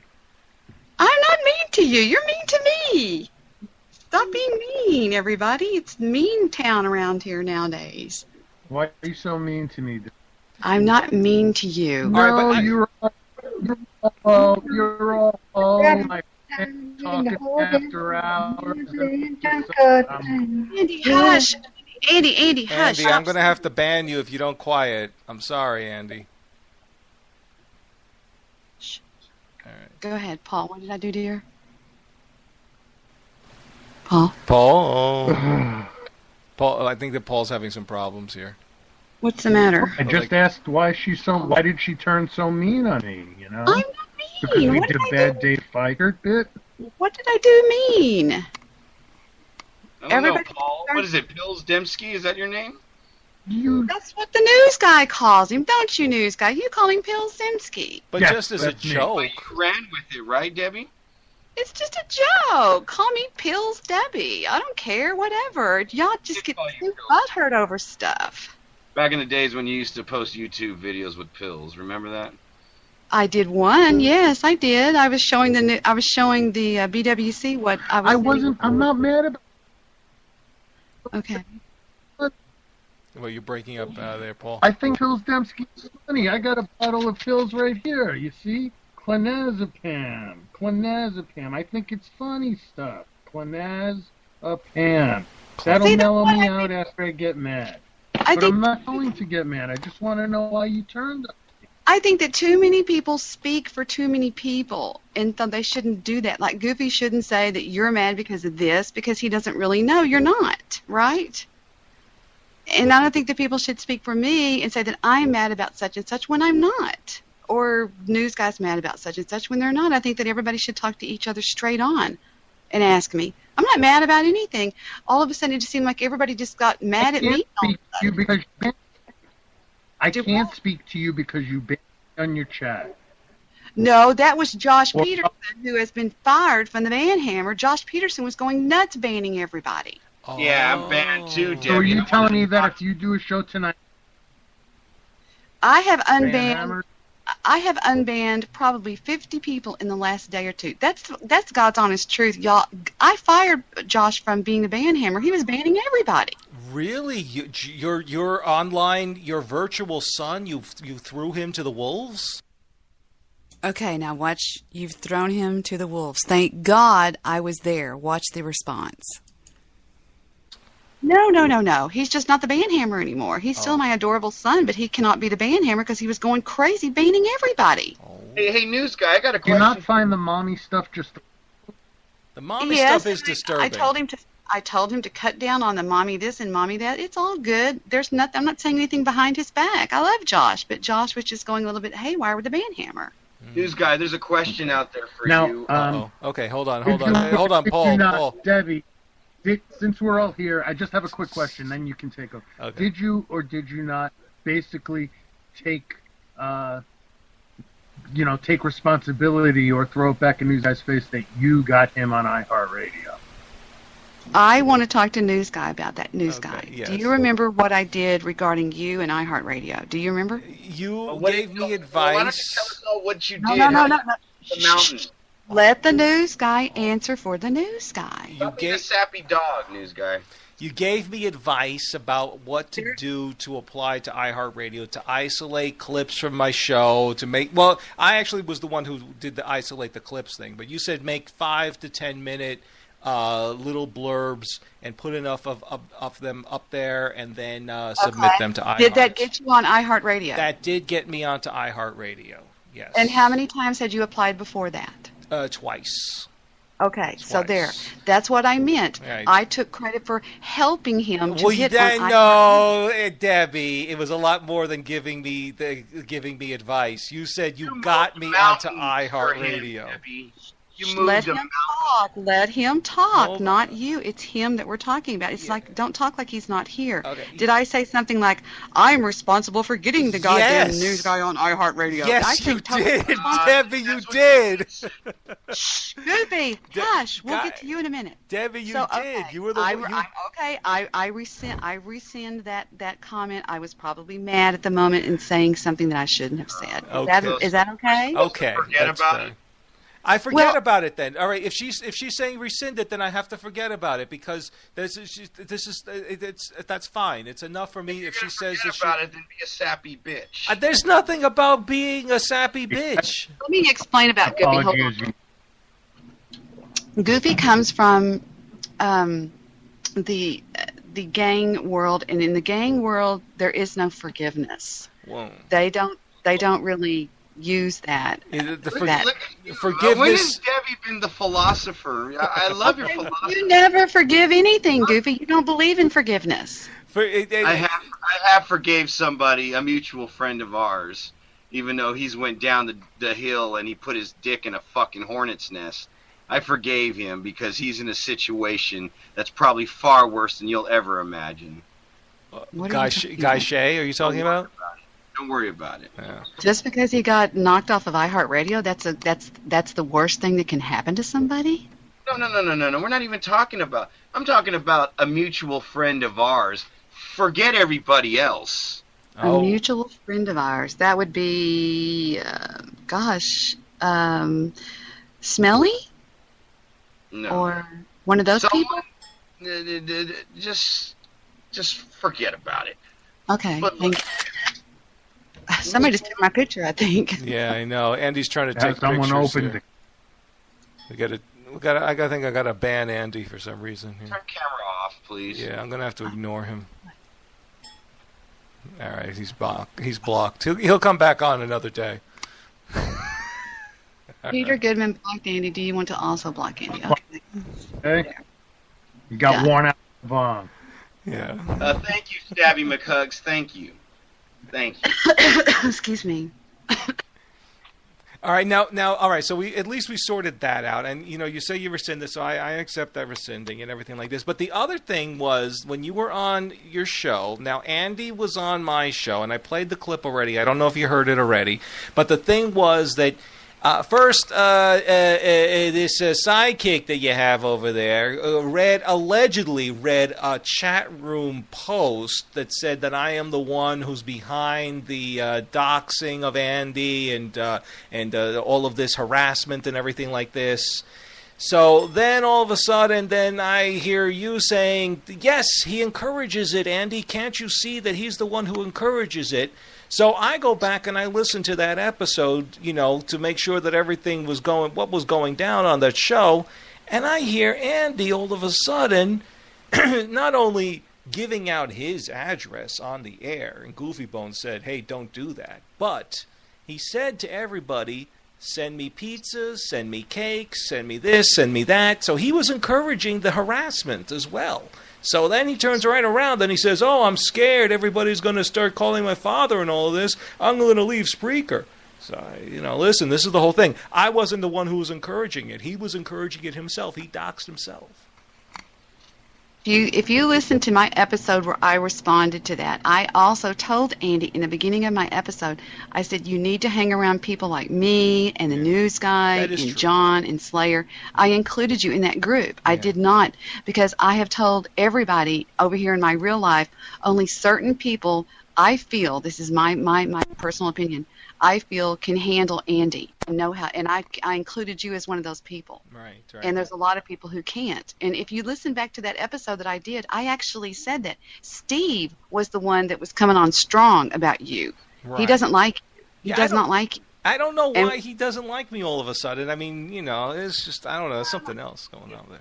I think it has a lot, I think it has a lot to do with you kind of insinuating that he's gay or something. I don't know, or sissy or something like that. Listen, I really don't know. There's nothing wrong with being gay. It's 2014. If that's the way that you swing, that's the way that you swing. I have no problems with anything like that. But darling, he's not gay. I can assure you of that. Now, he may be... I don't think that he is gay, and even if he was, I wouldn't think that it was a bad thing. So this is the whole thing. Who cares if he's gay or not? It's effeminate sounding on the radio, and I personally think you could do better getting a co-host. I'm not saying I'm better than him because I'm not, but you could. Eyes closed. I'm like, think you're. Well, these things happen when you're so close to the camera. Ooh. Look how red his face is. He got blushed. I slapped myself in the face after I mentioned your name. Self-mutilated. No, it's okay. I understand that when I listen to my shows, I do realize that there are times when he does sound feminine. Okay, he can sound that way, but he's really not. Well, he's really not. Feminine is not the. Feminine is not because of his behavior. Yeah. Feminine is not the adjective that I would use. I would use. Well, then what? I'm not good at that. Brown nosing. Gelded is actually more of an appropriate term in this. Hold on, news guy. She's a philosopher. Let's hear her philosophies. What Steve Ogle is. Go right ahead, Debbie. I already said what I said. I just said I can see sometimes how he could sound a little bit. What's the word? I'm bad with words. A little bit. Gelded. He's not. I can assure you of that. It's either you're pregnant or you're not pregnant. You can't be halfway, right? He's not gay, Goofy. Now stop it. He's not gay. Then why does he get so uptight about it? If he's not gay, he's not gay. Why? Steve has always been, quote unquote, crazy over me. He's always been that way. They gave him a hard time about that on Blog Talk Radio, that he was so infatuated with me. And that's all it is. I don't know any other way to put it. I'm not going to talk bad about Steve because I like Steve a lot. I have a lot of respect for the guy. But I can see why people think it's weird that he likes me so much. But he's just been infatuated with me for a long time. And what do I do about that? Because he's a friend. Infatuated with you, isn't that? Aren't you encouraging him to continue that infatuation by having him co-host with you? Don't you agree, though, that we have a great banter back and forth together when we start laughing and cutting up? And if everybody would stop being, stop commenting on it so much and just enjoy the fact that we're really close friends. He's just as close to my husband as he is to me off air. They talk all the time. I'll walk into the room and I'll find them on Skype talking, and they've been talking for 2 hours, about all kinds of bullshit. You just talked right now about him being possessive, and now that he's close to I you... never said possessive. Well, what did you just say before you just went on your rant about him being close to you? That wasn't a rant. This is called talking, Goofy. I said that he's always been infatuated with me. Do you know what that means, Goofy? No, I don't, Debbie. Why don't you tell everybody what that means? Well, I'm sure that everybody else knows what it means. Do you know what that means? I need help. Why don't you explain it to me? What does that mean? Infatuated? Infatuated with, I'll give you the exact, infatuated means, in the dictionary, I want your philosophy, Debbie. To be inspired with an intense passion or admiration for. Okay, it's just somebody that... Bigger words with a big word. Tell me you're... Goofy, on the streets, it's like a step below obsessed. Can we agree on that? To me, I think infatuated means like that he's on her jockstrap or something like that. If that's kind of like the street term. You don't have a jock strap. Or like bra strap. It's a bra strap. He would be on your bra strap. That's like he's the street on term. your G-string, or he's on your... Debbie has something we didn't know? What? Okay, now don't do that. Goofy will run with something like that. I have a ball strap. Are you No. kidding me? That's like we're talking about, like, if you want to break it down in terms of street slang, it would be like, get off my jock strap, get off my bra strap, something like that. In the neighborhoods ever say get off my jock strap? Well, that's because you're over there in San Jose or whatever it is over there. If it's Icelandic, just tell me. No, listen. It's New York. It's New York. Get off my jock is common slang. Yes. I thought it was busting my balls. No. You busted my balls here. No, that's busting my balls. She blocked me all the time. She's busting my balls. Busting my balls. That's a different situation. Blocks my sock puppets. But it'd be like. So it'd be like Steve Ogle is like so obsessed. Like infatuated is kind of like a synonym with infatuated to me is obsessed. Infatuated and obsessed are kind of like the same thing to me. That's the way it is. How can you say someone's obsessed with you, but he's close to you, just like Vic is? I'm not understanding that, Deb. Baby doll, nobody is close to me like Vic is. Trust me, okay? Trust me on that one. No, I didn't. I did not say that. You're putting words in my mouth. I can listen to back to the show. I simply said that he is infatuated. That means to have a strong liking for, a little bit more so than the average bear, maybe. Does that make sense? Nobody is as close to me as my husband is. Now, come on, Goofy, that's ridiculous. Debbie, is it healthy to encourage that infatuation? How do I encourage that? How do I encourage that? He is a good co-host. We have a great banter back and forth, and that's not going to stop. I think it's a great energy, synergy, so to speak. Have you noticed improved numbers since Steve Ogle has been your co-host? Has he brought anything to the table? People listen to my show really to hear mostly me, and my numbers are usually, you're right, my numbers are usually bigger when it's just on an Ask Debbie show, but that's not going to take away from the fact that Steve is my permanent co-host until he decides to walk, and he's going to be my co-host because we have a great, like I said, a great synergy together. Or until you decide to kick him to the can. I don't kick people to the can, Goofy. Throw him under the bus? I don't throw people under the bus. Revolving door of friendships? There is no revolving door of friendship. I don't know where you get that. Now, when people come into my life and call into my show, and then I find out that they're like a bad person, or they have some kind of ill way about them, I will ask them, and I will not take their calls anymore, much like I did Brown Beasley. Now, if you can say that Brown Beasley is the revolving door of friendship, I can understand. I'm going to mute. Okay. Somebody's dog is. Hold on, Paul. We're talking about Steve Ogle back in the days when he was an alcoholic. Instead of being a friend, you kicked his ass to the fucking curb. No, I didn't kick his ass to the curb, Goofy, and I can prove that. No, I didn't. No, I didn't. Steve Ogle quit my show one night when we got into an argument because he was calling in smashed drunk every night, and I cussed him out. I said, stop calling into my show drunk. I was fed up with it. He couldn't even talk. He was so drunk. Now, if you call that kicking somebody to the curb, then in your world, I suppose that's kicking somebody to the curb. But somebody who calls themselves a friend doesn't Goofy. We got back together and we talked it all. You don't believe in forgiveness. So if somebody does something to you wrong, Goofy, you're one kiss of the pig. Sorry, Paul. You're one kiss of the pig, right? One kiss of the... I don't touch fucking pigs. Come on now. I can't talk to Goofy. I'm not on his level. But I guess. I understand. I think I understand what you're saying. But You showed me a lot of cash. Debbie, I'm very proud of you for doing that, Debbie. There's a hell of a lot more where that came from. I took it from one account with $86,000 in it, and I transferred it to an account with $6,000 so that my son could make a payment on something.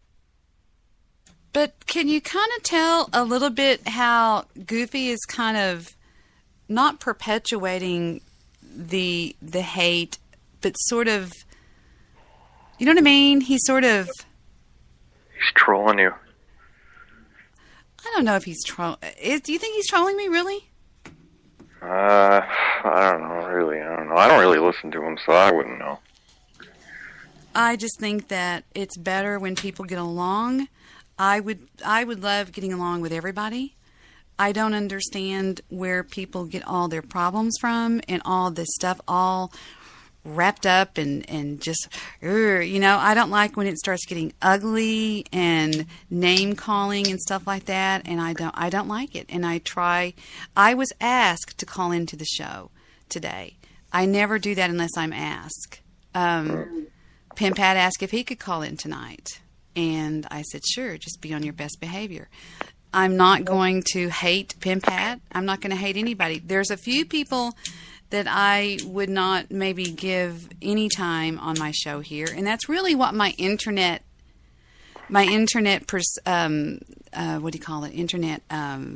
existence is really kind of my podcast here. And I have always opened my podcast up to people to call in and talk about whatever they want to talk about. And I've never really been the kind of person that says only these people can call in and not these people. But I don't think that there's many people out there that truly, and in the depths of their souls, hate me, because I've never been the kind of person that brings that on. I'm not an offensive kind of a person. Do you know what I'm trying to say? I mean, I'm not a saint. I'm not a saint by any stroke of the brush. I'm not a saint. I'm just as bad as the next guy. But I don't perpetuate hate in any form, and that I will stand up. But anyway, it goes on just a little bit further, and this is how it ends up, like this. Towards the end of our tenor together, when he was co-hosting, he was calling in smashed. And I mean, it was so embarrassing for me, Steve. I mean, News guy. It was horrible. That was when he was going through one of his divorces? Yes, his most recent divorce. It was a bad time in his life, and he would call in. One time he called and he was just like going, I'm looking at stages, and I'm going, I mean, it was just like unbelievable. It was very hard for me at the time to have somebody on my show like that. And one night he jumped on me, and I jumped back at him, and I'd have to find that night it happened. So if you call that kicking somebody to the curb, yes, he needed to be kicked from the curb, or to the curb, whatever you say. But Debbie, one thing I find hypocritical about him is that he claims to, have this great heart, and he loves women, and he doesn't mistreat women. And I'm not saying he had 2 divorces because he mistreated his women, but how could someone, why 2 divorces if you have a heart of gold and you treat women like gold? What's up with this guy? The first wife ran around behind his back, and I didn't care for her. The second wife was the little short blonde, and she spent every bit of his money. She was horrible. I don't blame him for getting those 2 divorces. The second wife I knew, but this first wife I didn't. He even got custody of his children when they were very, very small because the court would not give them to his first wife. But then the second wife I knew, the little short blonde, and she was a gold digger. She was a gold digger like you've never seen in your life. She was wiping him out. Wow. I mean, literally wiping him out. And that's the truth. I mean, there's nothing else to say. Wow.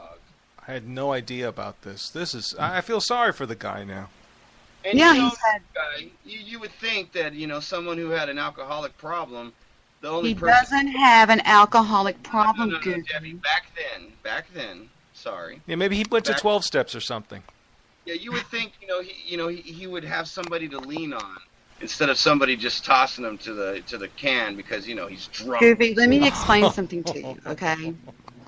Online internet radio is nowhere for a drunk, okay? You don't believe... Drunk all the time, Debbie. How about a pillhead? It was every night. What do you think? I drink sodas every day? Come on, Debbie. Goofy. Come on, guys. But see, Goofy's the kind of person that if I would have said different, he would have said different. He would have said, well, why didn't you kick him to the curb, Debbie? How stupid was that? And then, when in fact, it was actually Steve sort of kicked me to the curb, to be honest with you, the way it went down.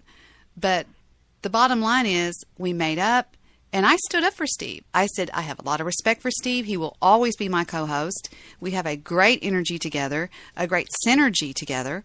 And I said, nothing's going to change that. I said, he is by far 100% not gay.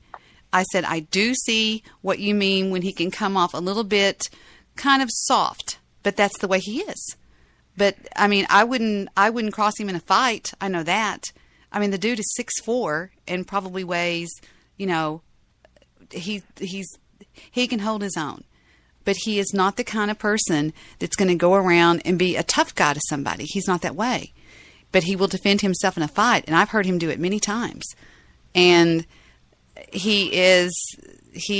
to me, he's radio gold, and I love him. And it's never going to change unless he decides to change it. And I stood up for him against 3 of his biggest haters. But to me, Goofy continued to perpetuate this. He was saying things like, oh, come on, Debbie. Here he was, this poor guy, having problems, and you kick him to the curb. And I'm like, no, I mean, do you see what I'm saying? That's what happens in these situations, and I want everybody listening to this to know what happens. People take something that is said, and they twist it up, they make it into a package, and they serve it back to the next guy. And it's not like that at all. And just like once the news guy heard my side of the story, he was like fine with it. And so was Paul Dembski. I mean, up until this moment, I can play you 15 minutes prior to me calling in the climate was nothing like this. It was she who shall not be named, and this, that, and the other. And Paul said, if you bring her on, I'll never do this and never do. And then it ends up, everybody, just watch how it ends. This is such a great example for people out there.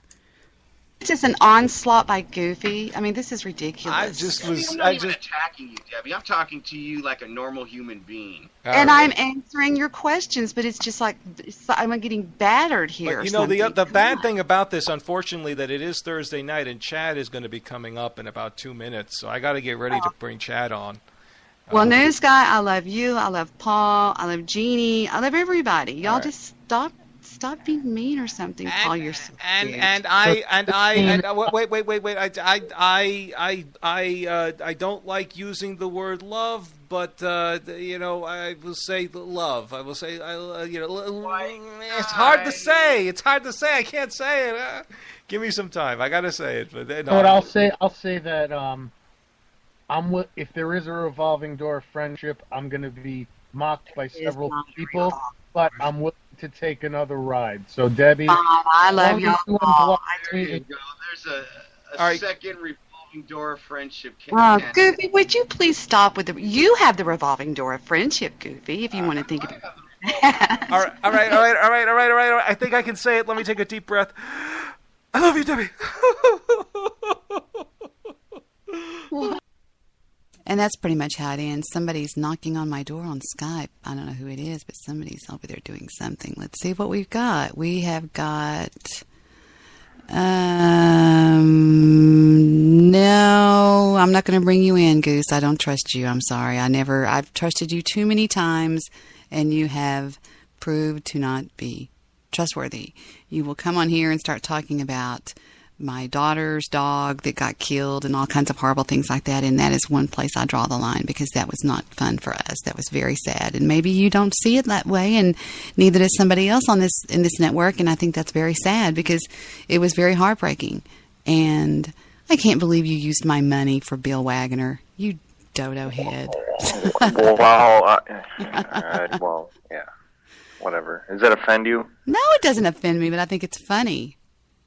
You should be honored. It's the album cover for, the Wagon Step. That's the album cover? Yeah, I made 12 songs, so technically it's like an extended play sort of thing, because they're all like about 2 minutes long, so yeah.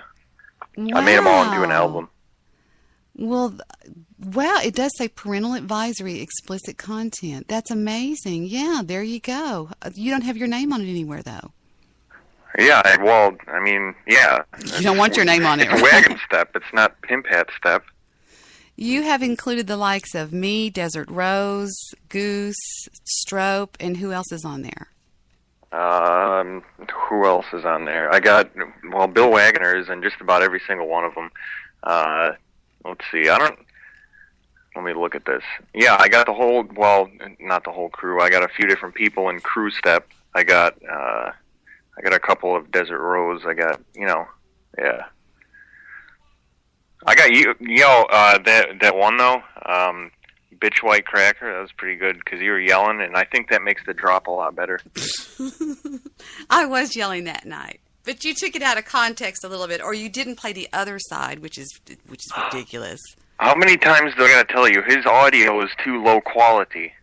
Okay. That's a good excuse. I'll know. Amplify, you say, but I say that when somebody calls in on a cricket phone, like that guy who called in, you can't really make out the words anyway.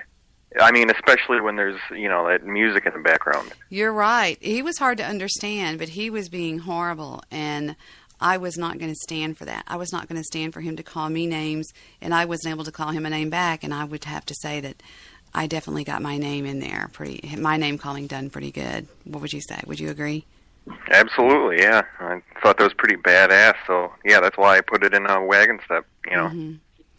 Yes, and I will say this. Okay, I will say that Josh did cause a lot of the problems when he went on the Mad Band banning tour.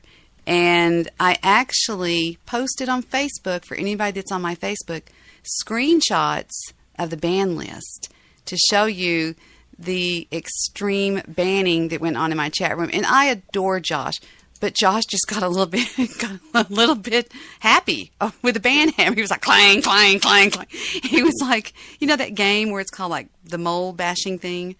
Yeah, he banned me more than a few times for no reason. I was afraid he was going to ban me one night. But I did post a picture, like I said, I screenshotted all the people that it says, these are the screenshots of all the people that have been banned off my show. If you see your name on here and wish to be unbanned, please let me know.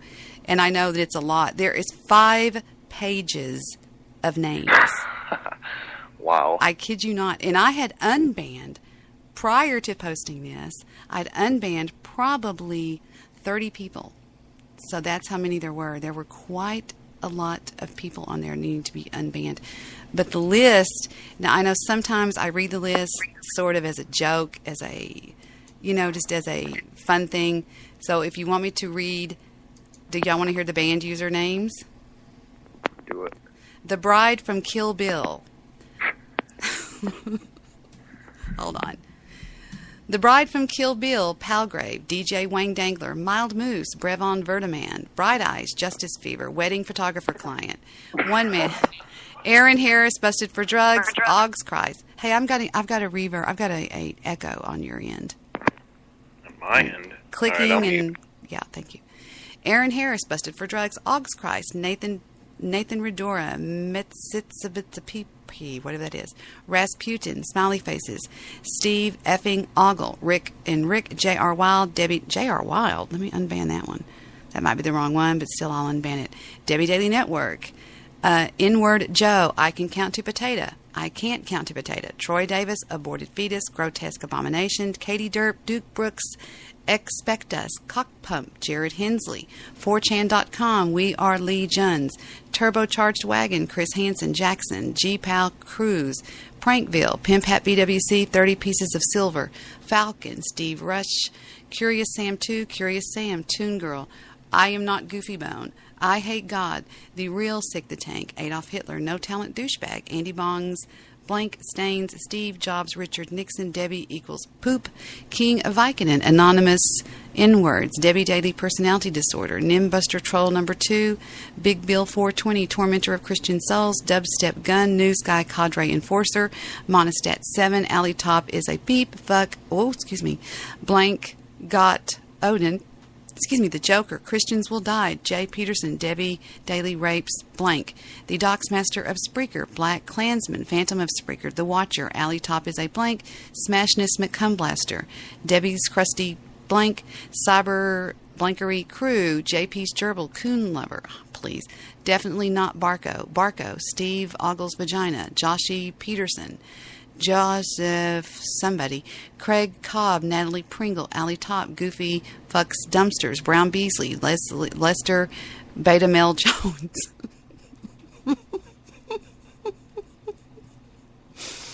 Steve Rush Loves Glory Holes, Josh Peterson, JP Will Die, Bo the Pig, Why Did You Kick Me Out, Debbie? Debbie Call Goose. Goose isn't mad. Goose won't be mad. Debbie Call Goose.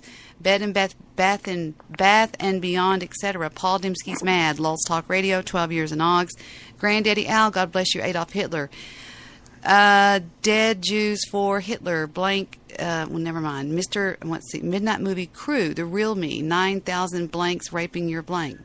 And another one, Wild Goose, 1-800-COLLECT, PFC Wintergreen, Bill Wagner, Leave Guy Alone, Guy Shays, something, Laughing Out Loud, Debbie's Crying, Trolliolio, Irony, Debbie Crying equals a boner, Pain Lover, Jet Ryan, blah, blah, blah, blah, Trollmaster, Do It Derpy, Cyber Rapist, LOL, over 9,000 proxies, Laughing Out Loud, Bell Guy, Stephen, blah, blah, blah, 35 count indictment, I stick dead fish in my beep, Cyber Police, Cyber Stalker 9001, A Taste of Gore, Josh Peterson is a blank, Suicide is Painless, Gore, and then there's ... Hardcore Gore Pone, Heather Giving Birth, that's horrible, y'all are horrible, Debbie Daily, never mind, Debbie Daily molests children, Debbie Daily hates retards, Debbie Daily is a cyber terrorist, Debbie is a racist, Maureen Lucille,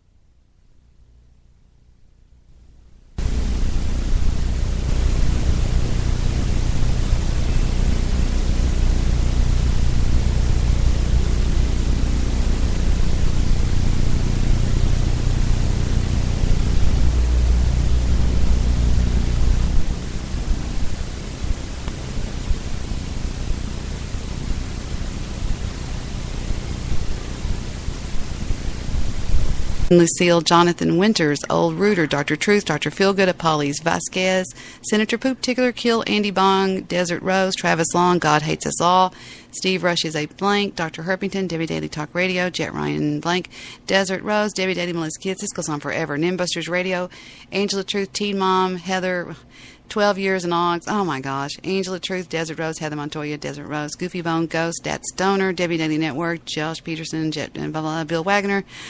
Oh my gosh, and I'm about halfway done. I mean, it's unbelievable. Mr. Solutions Bowtie Part 2. Mr. Solutions Bowtie. Don't ban me because I'm Mr. Solutions Bowtie. Debbie, don't ban me. Bowtie 3. Debbie banned 2. Now here's 4. First time listener 58. Josh Peterson. You can't get us all, Debbie. Spam bots for chat room, Debbie. Joss is a blank. Steve, blah, blah, blah, blah, blah, blah, blah, blah. Bill Wagner. Donovan, Andrew Bong is a... Guys, laughing out loud, you died. Somebody Shay, sick the tank, Debbie's home address, Commander Cumslinger, sick. Debbie should end hero. Debbie Daily Internet Radio and hero. Debbie Daily Internet ran hero. Docs on David, suicide for Debbie, anonymous Debbie called Goose. JFK died like a bitch. Sadistic killer. Goose is not mad. Deshaun Porter. The Cyber Police. Andy Bong. Andy Bong. Andy Bong. Andy Bong. David Fiker. Deshaun Porter. Deshaun Porter. Slats Grobnik. Dr. Herpington. Nimbusters. Todd Daughtery. NG. N9OGL. Dick Holder. Jet. Okay, so-and-so. The Twilight Fan. Tulane Power. Insert name here. Wild Goose and Monkey Shoes. Whew. That's pretty funny. About 25 of those are mine. The current band list on the Debbie Daily Radio Network here. That is a mess. So there you go. And the last one I remember banning was probably way down here. I think the one I remember banning was, I know for a fact I banned some of the Josh Petersons that were fake accounts. They went nuts making socks of him one night. And so as you can see, I unbanned as many people as I could see that had real names that wanted to be unbanned. So there you go. That's. You unbanned me, right? I don't know who you are. It doesn't matter. I'll just make another 10 more accounts, you know? I have never done that before. I don't understand why people do that. Oh, yes, you have. Oh, Today no, you have, actually. No, I haven't. That was Oh, not. yeah, no, that was that. You were, No, what's her I name? wasn't. Okay. I can tell by how you type. It was funny because the last thing that sock wrote, it was like a 5-minute interval between that person leaving and you coming in. Really? Because I was on the same time that person was on. It's impossible for me to be me. Maybe it was somebody I knew. It was somebody I knew, but it wasn't me. Yeah. You ever look up your own name, though? On Spreaker? Yep. Do you know how many of me there are? Like 70-something. It's unbelievable. And I have people that are going around trolling chat rooms and being ugly to people, and they're going, oh, I can't believe you're that mean to me. It's not me, people. Trust me. It's not me. But if you do a search on Debbie Daily Network and hit enter, on the right there are 1, 2, 3, 4, 5, 6, 7, 8, 9, 10. There are 11 Debbie Daily Networks on Spreaker. And there's only one that's me. It's the one that has the word pro outside of it. I think that's pretty funny. They're trying to be you. I don't know why. They want to be like you, is what it is. They want all your success and all your $100 bills, you know. That was for Goofy. Goofy said, because see, I had posted a fake picture to Goofy on Mother's Day, and I said, look what Victor gave me, and it was just a basket of money that I'd actually got off of Facebook, and he just raged about it. I mean, really? He raged about it for 2 hours that night. Why? He said, I can't believe that stupid bitch in the Woods of Haters would troll me with that fake money. And I was like, oh my God, it was a joke. You know what I mean? Yeah, that's something real petty to get butthurt about, you know? He was really wildly upset. And so I thought, when I was at the bank, I said, can you just give me, she goes, do you want a cashier's check? And I said, wait, and it just hit me like a ton of bricks. I said, can I get that in cash? And she was like, sure. And I was like, and I did that on purpose just so I could show that to him. But so there you go. Will you mail me all that money? No, I won't mail you all that money. Why would I mail you all that money? Because we're best buddies, you know. You think we're best buddies? I know we're best buddies. We're gonna. You don't want to have, you don't want to tell people out on the internet that we're best buddies, but we are. You think? We're going to talk about this best buddy business, and we'll be right back. They tried to make me go to rehab. I said no, no, no. Yes, I've been black, but when I come back, no, no, no.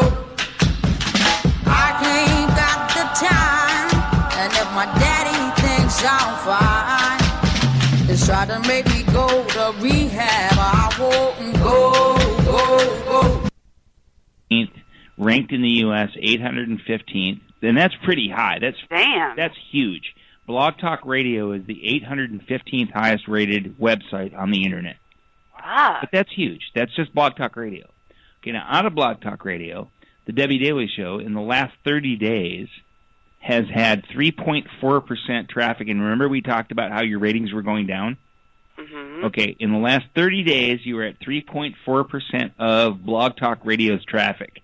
The rank of the Blog Talk Radio is the 815th highest rating website in the entire United States. And you're 3.4% of their traffic right now. Okay, the last 7 days, you've bumped up to 4.3%, and yesterday, you were and I don't know what who was on the show yesterday? Did I show up yesterday? No, I think I fell asleep early. How much was it? Okay, 6.2% of all of Blog Talk Radio's traffic, you were yesterday. God damn. So you were 6.2% of the 815th highest rated internet website in the United States. They also had an ad, too. And you had an ad? What? That's the world, isn't it? Yeah. What did you say, Bobby? Yeah, you had an ad about a helicopter flight over the Grand Canyon.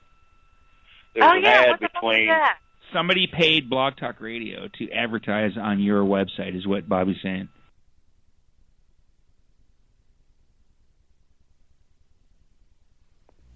And I'm back. I haven't even sat down yet. I literally dove over the table to get here. Are you still with me? I'm here. You are so soft-spoken. Does everybody tell you that? Nope. I'm just trying not to be loud because it's 1:30 in the morning, and I don't want to wake up my old neighbors. You don't want to wake up your mom and dad? No, I told you, I got kicked out. I live by myself, you know. You have a very distinct accent. If you can name the place, I will confirm it if you're correct. Canada. Okay. Is it Boston? Nope. Is it more like somewhere around like, I hear like Milwaukee, not Milwaukee, I hear like Wisconsin. You're kind of close. I'll just say that. I hear that in there. I hear like like Michigan, Wisconsin, somewhere up there. Yeah, I live pretty close to your co-host, to be honest.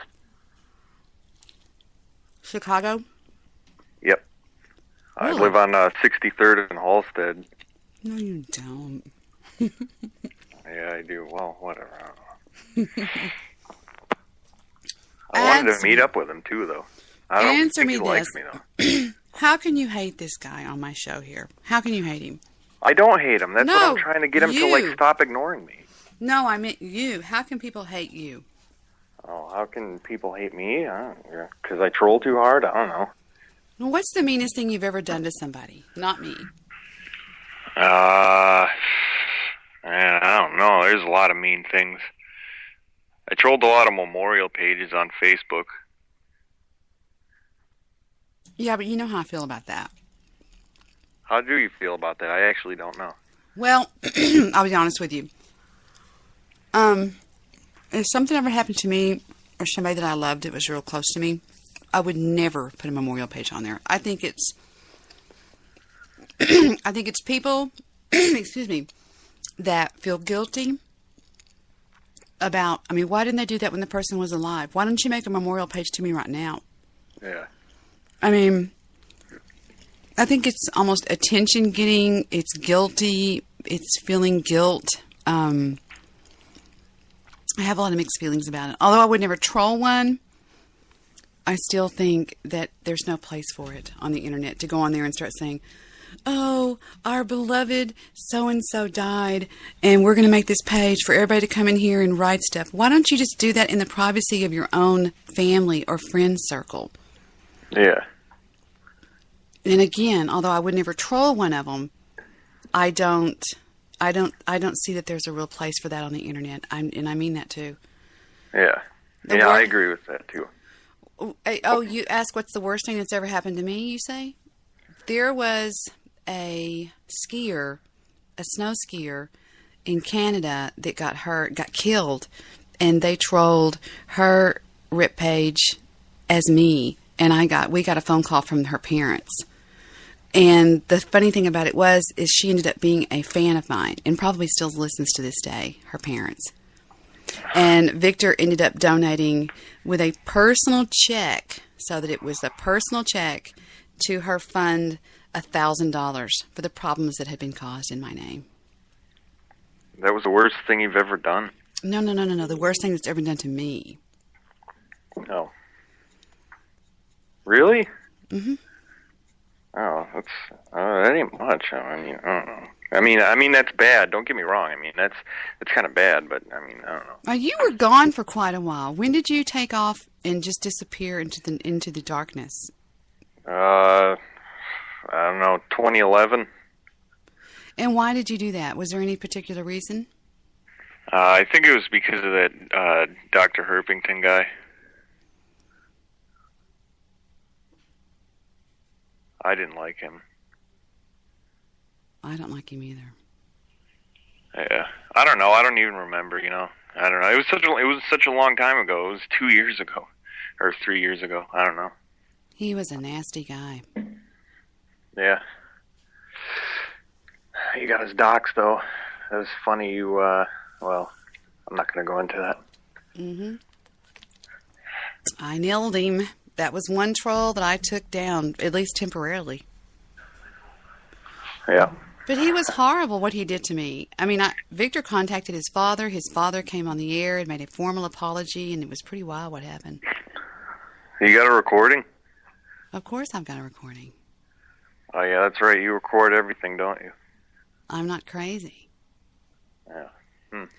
Too many times people try to say that certain things were said when they weren't said. Yeah, but then there's always splices where, you can, if you make them believable enough, then, nobody can kind of dispute that. Oh, I've heard splices by me that were pathetically horrible. It was like, oh my God. Some people just don't know how to splice. I know how to splice, though. You think? What, do you disagree with me? I don't know. Maybe, maybe not. We'll see. Let's give it a let's test me. Just talk for a few minutes, and we'll see if I can get something on you, like spliced or whatever you want to say. We'll see if I can splice something on you. You want to do that? Well, sure, but I mean, what do you want me to talk about? Well, tell me how you feel about Bill Wagner. Well, I feel that Bill Wagner is the final boss, and that, if you fuck with the wagon's gonna roll, and the wagon rolls hard, You know what I mean? Wagon rolls hard. Have you ever disliked Bill? Nope. I've always liked Bill. I mean, as soon as we found him, we saw that he was a pretty cool guy. He makes billions of dollars, and that's just how it is. I mean, if you're gonna pick somebody to idolize, just pick a winner. This is true. He does make millions of dollars. What happened between him and Goose when he was going to send some, not Scud missiles, but he was going to send, what are those drone jets over to... A drone strike? He was going to drone strike the fishing ship that he was on. Is that right? I don't know. I wasn't around, so I don't really know. Now, did you actually leave your post at the Bill Wagner crew, or did you leave the internet? I just kind of left my post at the Bill Wagner crew. And then you just waltzed right back into it? Yep. Yeah, I told you. I'm just like, the Bill Wagner crew herpes, I just keep coming back worse than the last time. Right. I remember there was a falling out between you and one of the other, because I always thought you were one of the head guys there. Yeah. There was a disagreement, between you and the other guy because of one of the members. Yeah. Right. There was, I guess. Have you ever heard anything again from Chronic? No, I haven't actually. I haven't heard from him in a long time, like years. I'm afraid. I mean, I haven't heard anything about him either. I'm afraid Chronic killed himself. Did he really? Mm-hmm. Yeah. Oh, that's no good. I know. It's hard for me to talk about because I was talking to him up until the very last days, and I was trying my damnedest. I was going to fly out there to stop him, but he was dead set, and it was not funny. And he wasn't trolling me, I can promise you that. When he calls me on a Sunday morning at 9 a.m. and he's that upset, and I can hear his mother in the background, it was not funny. Not funny at all. And we tried everything. Victor tried talking to him. I tried talking to him. We worked our asses off, and we couldn't help him. We couldn't stop it. Huh. Yeah, nobody told me about that. We just had something come in on the... Oh, my God. Oh, my God. Look at that picture. That's horrible. We'll keep that under wraps. Now, we did have some things that have come across the desk here at the Debbie Daily Radio Network that are in the form of different, when the door locks, it's party time. Okay. We've had a few funny things that the producer he catches them while we're talking. Here's one of them that he got last night. But when the door's locked, it's party time. And he catches things that are really funny. We had this one come across the wire last night, which was really cute. Hi, y'all. This is Jimmy again. And, Debbie, I just want to ask you one question, okay? Well, my butthole burns every time I poop. It hurts. Well, I've been eating a lot of hot, spicy stuff, and I just want to ask you, how can I get the acid down in my stomach so my butthole don't burn? Ooh. And that, of course, was a funny call that we took. And it was just funny stuff. Let's see. I'm going to make sure I got all of these out of the way here. Because he is, I would fight to keep this guy as our secret producer behind the scenes. And let me think what else we have. So other things have gone on. All right. Here's one which is kind of funny. This is... I think I played this the other day. Because you'd like to be nailed on her. She's like, not what the F, you know. So I stayed in it until that. When I knew it was coming, when I got to her, she left open. That gave explicit detail of what she was actually doing. Oh, I loved doing it donkey style last night. Well, no, it's fine. No, she wound up miserable. Okay, that is a splice, okay? I was going to show y'all a splice. This is where they take words that Steve and I say, blend them together, and this is what you get. Because you'd like to be nailed on her. She's like, not what the F, you know. So I stayed in it until that. When I knew it was coming, when I got to her, she left open. That gave explicit detail of what she was actually doing. Oh, I loved doing it donkey style last night. Well, no, it's fine. No, she wound up miserable. That's a pretty good one, actually. Yeah, that's pretty good. Here's one. It just says, Steve, how did it feel? I don't know what this is. How did it feel? How did it feel? How did it feel? How did it feel? Here's one from Son of Man. Now, this is actually Son of Man on YouTube. He does a YouTube. He's a preacher. I'm just a black man in a white suit. That's actually him. That's actually what he says. Now, I'm not sure what this is, but I haven't ever played this one. It says sex ed commercial. Those who teach must do some special examination of how they themselves feel about sex. Penis. Say penis. Penis. Louder. Penis. Give me another word for penis. Prick. Prick. Peter. Peter. Cock. Cock. Rod. Rod. Dick. Dick. Prick. Prick. We've got it. Me. What? Ding Me? dong. Ding dong. Ding dong. Wine. One. Right one. Wiener. Wiener. Talking about and using sexual terminology is difficult for many people because of the guilt and embarrassment from our heritage. Okay, let's all say it, okay? Prick. Prick. Peter. Cock. Rod. Dick. Meat. Ding dong. What kind of a teacher is that? God, are you kidding me? Yeah. Who says that? I don't know. Somebody sent it in over the course of our show on May 21st, which is, what is the date today? I haven't looked at the date yet. I took my calendar down for some reason. 23rd. Today is Friday the 23rd, so that came in 2 days ago, and I never got to play it. Sometimes so many things, yeah, it is, you're right. Sometimes so many things come in, I can't get to them. And this came in, I don't know what this is. This is Riley Martin. I don't know what this is. Did you teach this bird this explain to the ladies? What? What is that? Did you teach this bird this explain to the ladies? Okay. And I didn't get that, but okay. And then we have this one. Just the old man is hell. I'm not going to take this anymore. I don't know what this is. I've never played this one. I don't have to tell you things are bad. Everybody knows things are bad. It's a depression. Everybody's out of work or scared of losing their job. The dollar buys a nickel's worth. Banks are going bust. Shopkeepers keep a gun under the counter. Punks are running wild in the street, and there's nobody anywhere who seems to know what to do, and there's no end to it. We know the air is unfit to breathe, and our food is unfit to eat. We sit watching our TV. Damn it, I did that. I'm sorry. I put it in alphabetical order. Sorry. I don't have to tell you things are bad. Everybody knows things are bad. Sorry, my bad. It's a depression. Everybody's out of work or scared of losing their job. The dollar buys a nickel's worth. Banks are going bust. Shopkeepers keep a gun under the counter.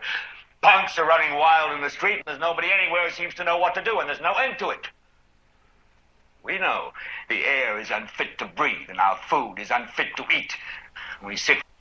Okay, I had to stop that because the other night, if you remember, Lester called in, not Lester, well, Lester sent in his tequila nightmare. I don't know if you guys were listening. And it looks like somebody responded to that with this. I don't know what this is. It sounds like it could be pretty good, though. Pretty much that was the last thing I remember. Next thing I know, I wake up and I'm laying in bed.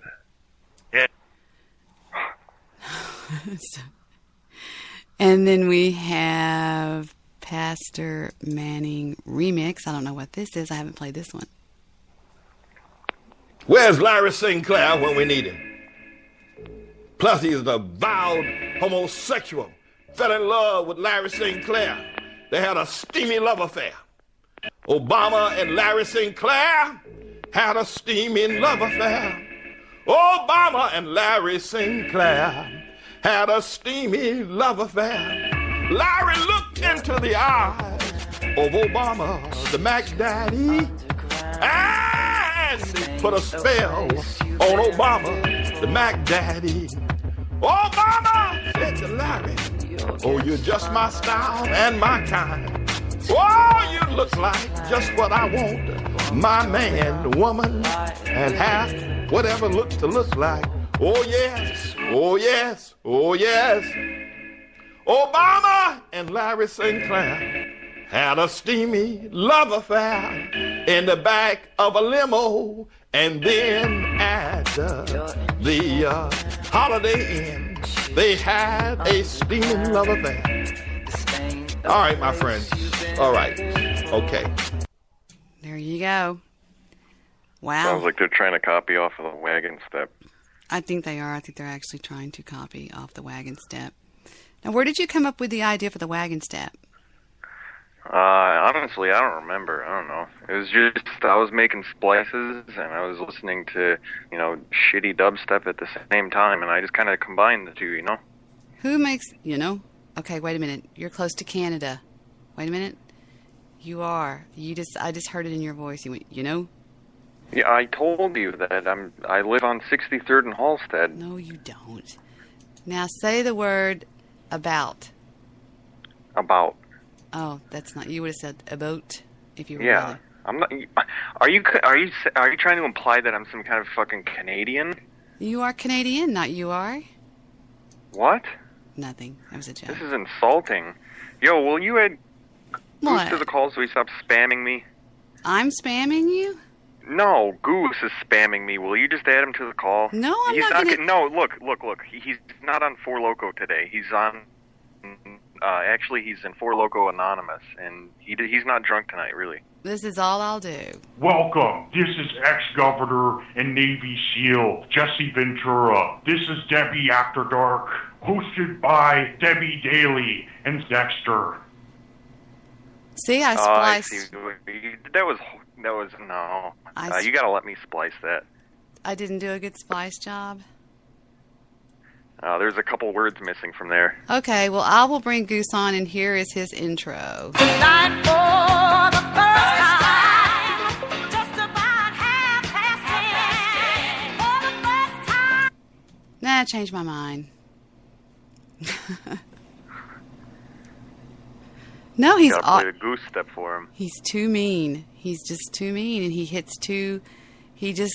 I can't trust him. No, look, he said that he's not gonna insult you or anything. He's not drunk tonight. I don't trust him. I'm sorry. But he did call in the other night and said this. La, la, la. That was Goose. What? When he called in the other night, he said,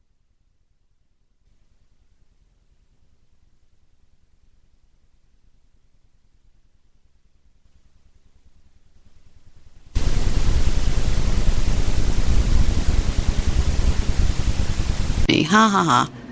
All right. Then I'm going to go on invisible unless your name is you know who. I'm never on invisible for you know who or you know who or you know who. So it's all me now. Yeah, let's listen to that again, what she did the other night on her show. Furry Woody had a big crash. Had a big crash. Now, you know the little boy that comes in here all the time, the little angel that comes in here and talks to me? She's singing about his dog. Crash, had a big crash. Furry Woody had a big crash. My flat doggy.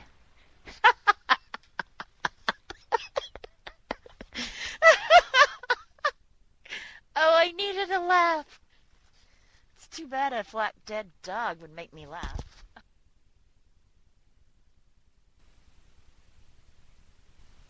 Yeah, it's too bad that would make you laugh because I think that's pretty shitty to laugh at, you know.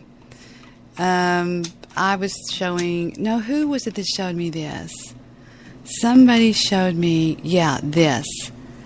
Somebody sent this in the other day and said, when this person laughs, it sounds...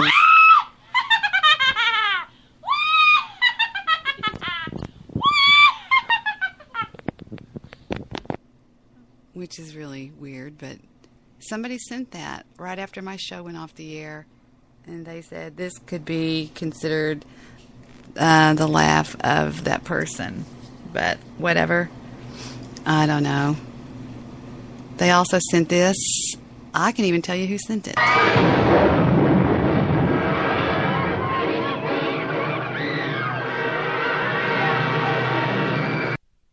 And to prove it, the baby comes in here about 2 hours ago, and he goes, "What called is The Wizard of Oz?"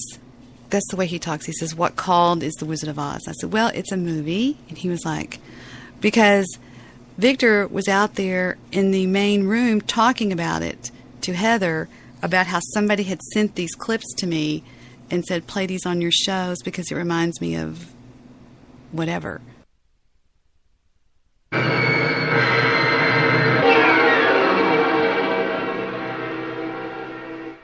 You said she was dead. That was her sister, the Wicked Witch of the East. This is the Wicked Witch of the West. She's worse than the other one was. Who killed my sister? Who killed the Witch of the East? Was it you? No, it was an accident. I didn't mean to kill anybody. Well, my little pretty, I can cause accidents too. Aren't you forgetting the ruby slippers? The slippers. Yes, the slippers. They're gone. The ruby slippers. What have you done with them? Give them back to me or I'll... It's too late. There they are, and there they'll stay. Give me back my slippers. I'm the only one that knows how to use them. They're no use to you. Give them back to me. Give them back. Keep tight inside of them. Their magic must be very powerful, or she wouldn't want them so badly. You stay out of this, Glinda, or I'll fix you as well. Oh, rubbish. You have no power here. Be gone before somebody drops the house on you, too. Very well. I'll bide my time. And as for you, my fine lady, it's true, I can't attend you here and now as I'd like. But just try to stay out of my way. Just try. I'll get you, my pretty, and your little dog, too.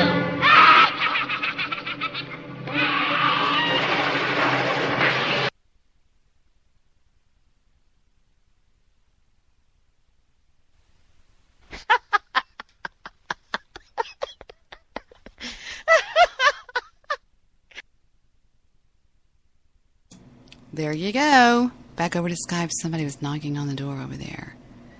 All right, let's see what this is. No, I'm not going to. I'm sorry. I am not going to pick up your call, Goose. I promised I would never do that again. Hey, ladies, Lester here with a little tip for you. Next time you go skydiving, and I know many of you do, wear a tampon. It'll keep you from making that whistling noise you make on the way down. Problem solved. You know, he always sails me down the river. As much as I love him, he sails me down the river every time. With his funny songs. And Steve and I try so hard to play them and laugh and have a good time. Oh, Lord. You people, y'all kill me. But I love every one of you. You know, I do. I can't help it. I see good in so many people out there. Some people I don't see. And all I have are my words. That's all I have to give you are just my words. I can't give you of myself. All I have are my words. I know some people take my words, they mess around with them, they screw them up. Thank you. And it's true. It's all I have. And yes, I did spend... Let me show you something that I will not allow. I have not allowed it on my show yet. And I don't know that I am. It's a letter. I'll read some of it. It says, Dear everyone at Spreaker, my name... No, I'm not going to say her name. My name is blank.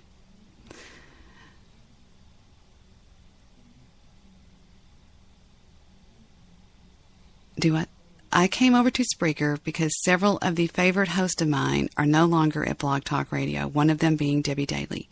Regardless of what anyone says about her on Spreaker, she was very loved on Blog Talk Radio. Even us, the people that worked at Blog Talk Radio, loved Debbie. The reason why I say love is because Debbie is the kind of person that you cannot just like. You end up loving her. She had a show on Blog Talk Radio where all she did was take callers every night from people with all kinds of problems. Debbie would spend all night long talking to them and helping them. The reason I am not coming on Debbie's show and letting you hear my voice is because I'm not sure that I want people to find out who I am.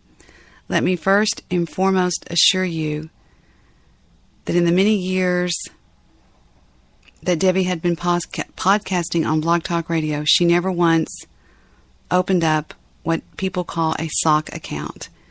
See, I am part of the administration of Blog Talk Radio, and I would have known this.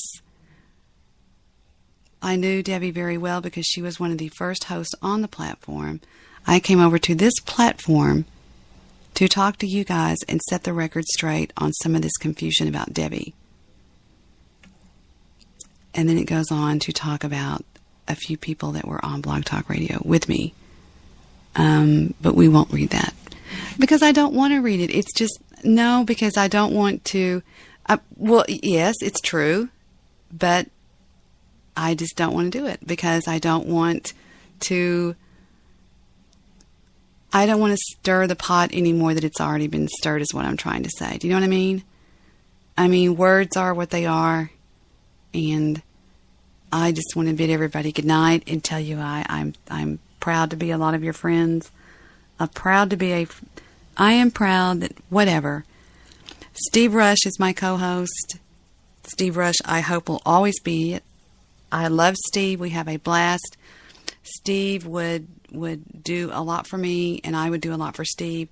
Yes, we've been through some hard times together. We've worked through them. We have been forgiving of both of us. I'm no saint. You know, I have said things and been mean, but I love Steve. I always will love Steve. There's nothing that can stop that. I stand up for him. I stood up against 3 men today. 3 men that were attacking on different levels. Not attacking, but just asking me questions, and I was being honest with them.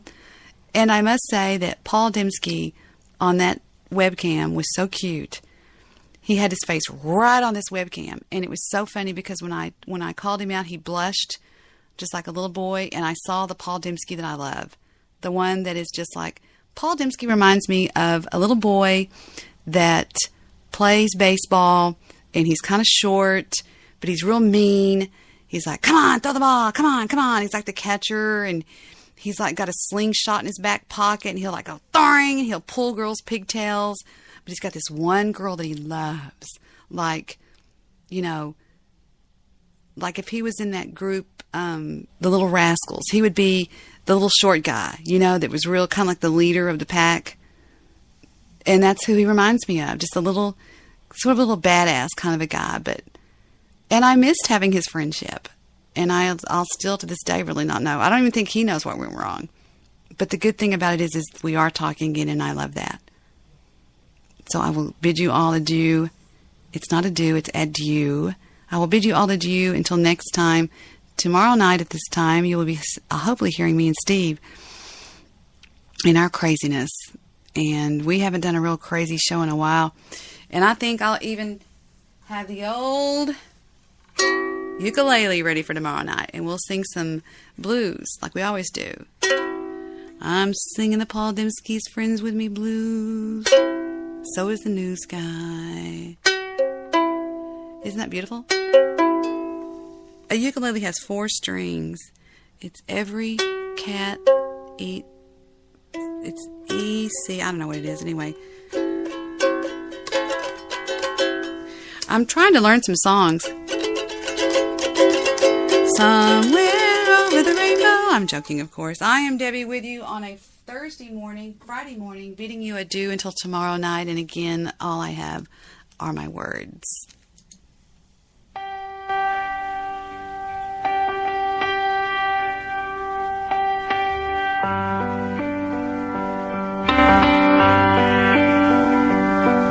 Smile, an everlasting smile. Her smile can bring you near to me. Don't ever let me find you gone, 'cause that would bring a tear to me. This world has lost its glory. Let's start a brand new story now, my love. Right now, there'll be no other time, and I can show you how, my love. Talk in everlasting words and dedicate them all to me. I forgot to thank my co-host this evening, which was the illustrious Pimp Hat. You little mullet. You should call to me. You think that I don't even mean a single word I say. It's only words, and words are all I have to take your heart away. It's only words. I'm waiting for something to come across from my producer. And I accidentally cut off that song with my little stupid mouse that I hate. I have a mouse pad it's called a trackpad from Apple right here, but I've got it all goofed up. I'm sorry. That was a nice song, wasn't it? It was a nice song. It really was a nice song. So while we wait on the producer's production, we will listen to the song that opened the show, right? Which I love, one of my favorite songs, and this goes out to one of my best friends, David, out there, David Fikert.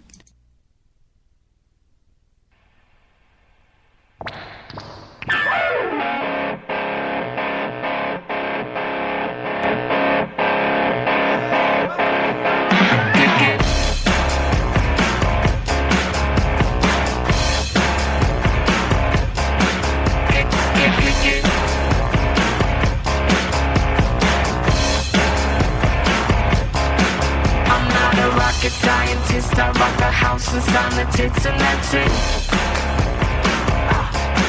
Don't take no astrophysicist to make your ass so fit, now sisters kick it. I keep it cool like Eskimo chicks on Discovery Channel. I'm hot like Telemundo chicas on a solar panel. See me on Sesame Street cooling in the Coachella tea. I slap you silly like hillbilly chicks on daytime TV. I am the robot Elvis rocking my Miami pelvis. I'm technotronic, sipping gin and tonic like I'm selfish. I am the killer shaking up some old rock and roll. Them drum machines ain't got no soul.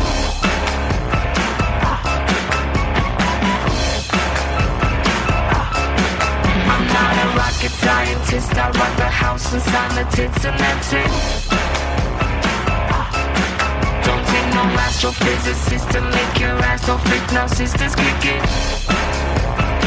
This is mission control, what is your status? Fuel protection. We read you loud and clear, permissions go to hit ignition. We're getting static, please repeat your last confirmed position. I'm 10 feet tall and solid gold and I demand submission. I am the robot Elvis rocking my Miami pelvis. I'm technotronic, sipping gin and tonic like I'm selfish. I am the killer shaking up some old rock and roll. Them drum machines ain't got no soul.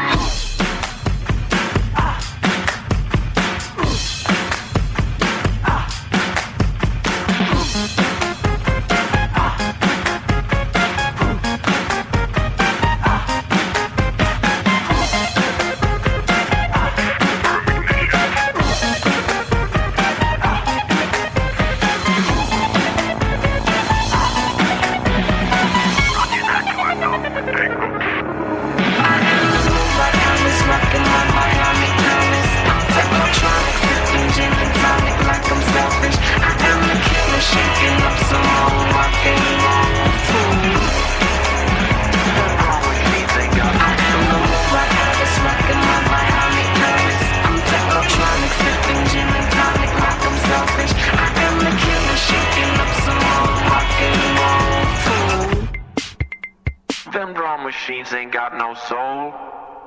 No, they don't. Them drone machines ain't got no soul. To close us out for tonight, the producer has sent something over I think we're going to all find interesting. Let's take a listen and see what he's up to right now. I don't know what happened. It is actually, yeah. GIMP? Yeah.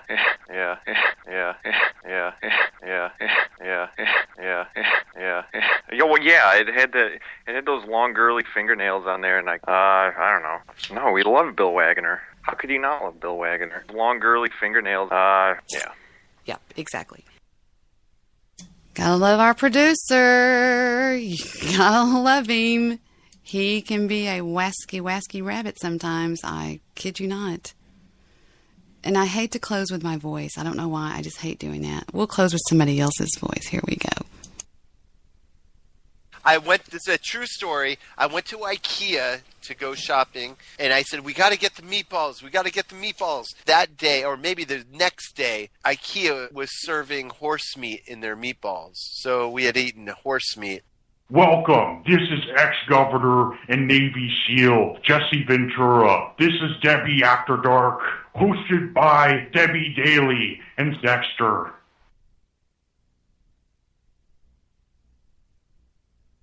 Okay, Victor wants me to tell y'all this because I was laughing. You know, I think sometimes about all of us in the future. Imagine we're all sitting around this big campfire, and there's 100 of us.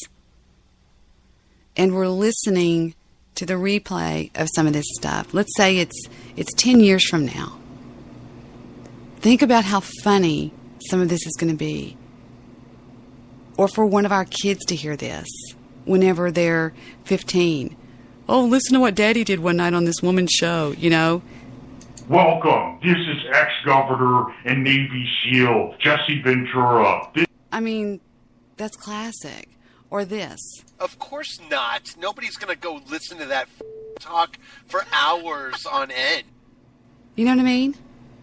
I mean, just think about how silly it all sounds, and it's also so funny. You know what I mean?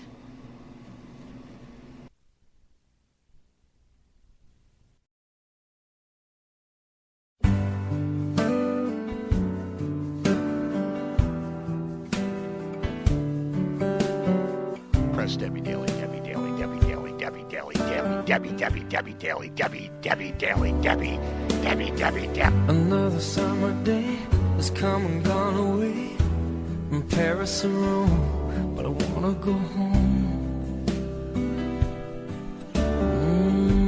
Daily, Debbie, Debbie Daily, Debbie Daily. Maybe surrounded by a million people, I still feel all alone. Just wanna go home. Oh, I miss you. Maybe she'll finally fuck my ass. And then it'll. And I've been keeping all the letters that I wrote to you, each one a line or two. I'm fine, baby, how are you? Well, I would send them, but I know that it's just not enough. My words were cold and flat, and you deserve more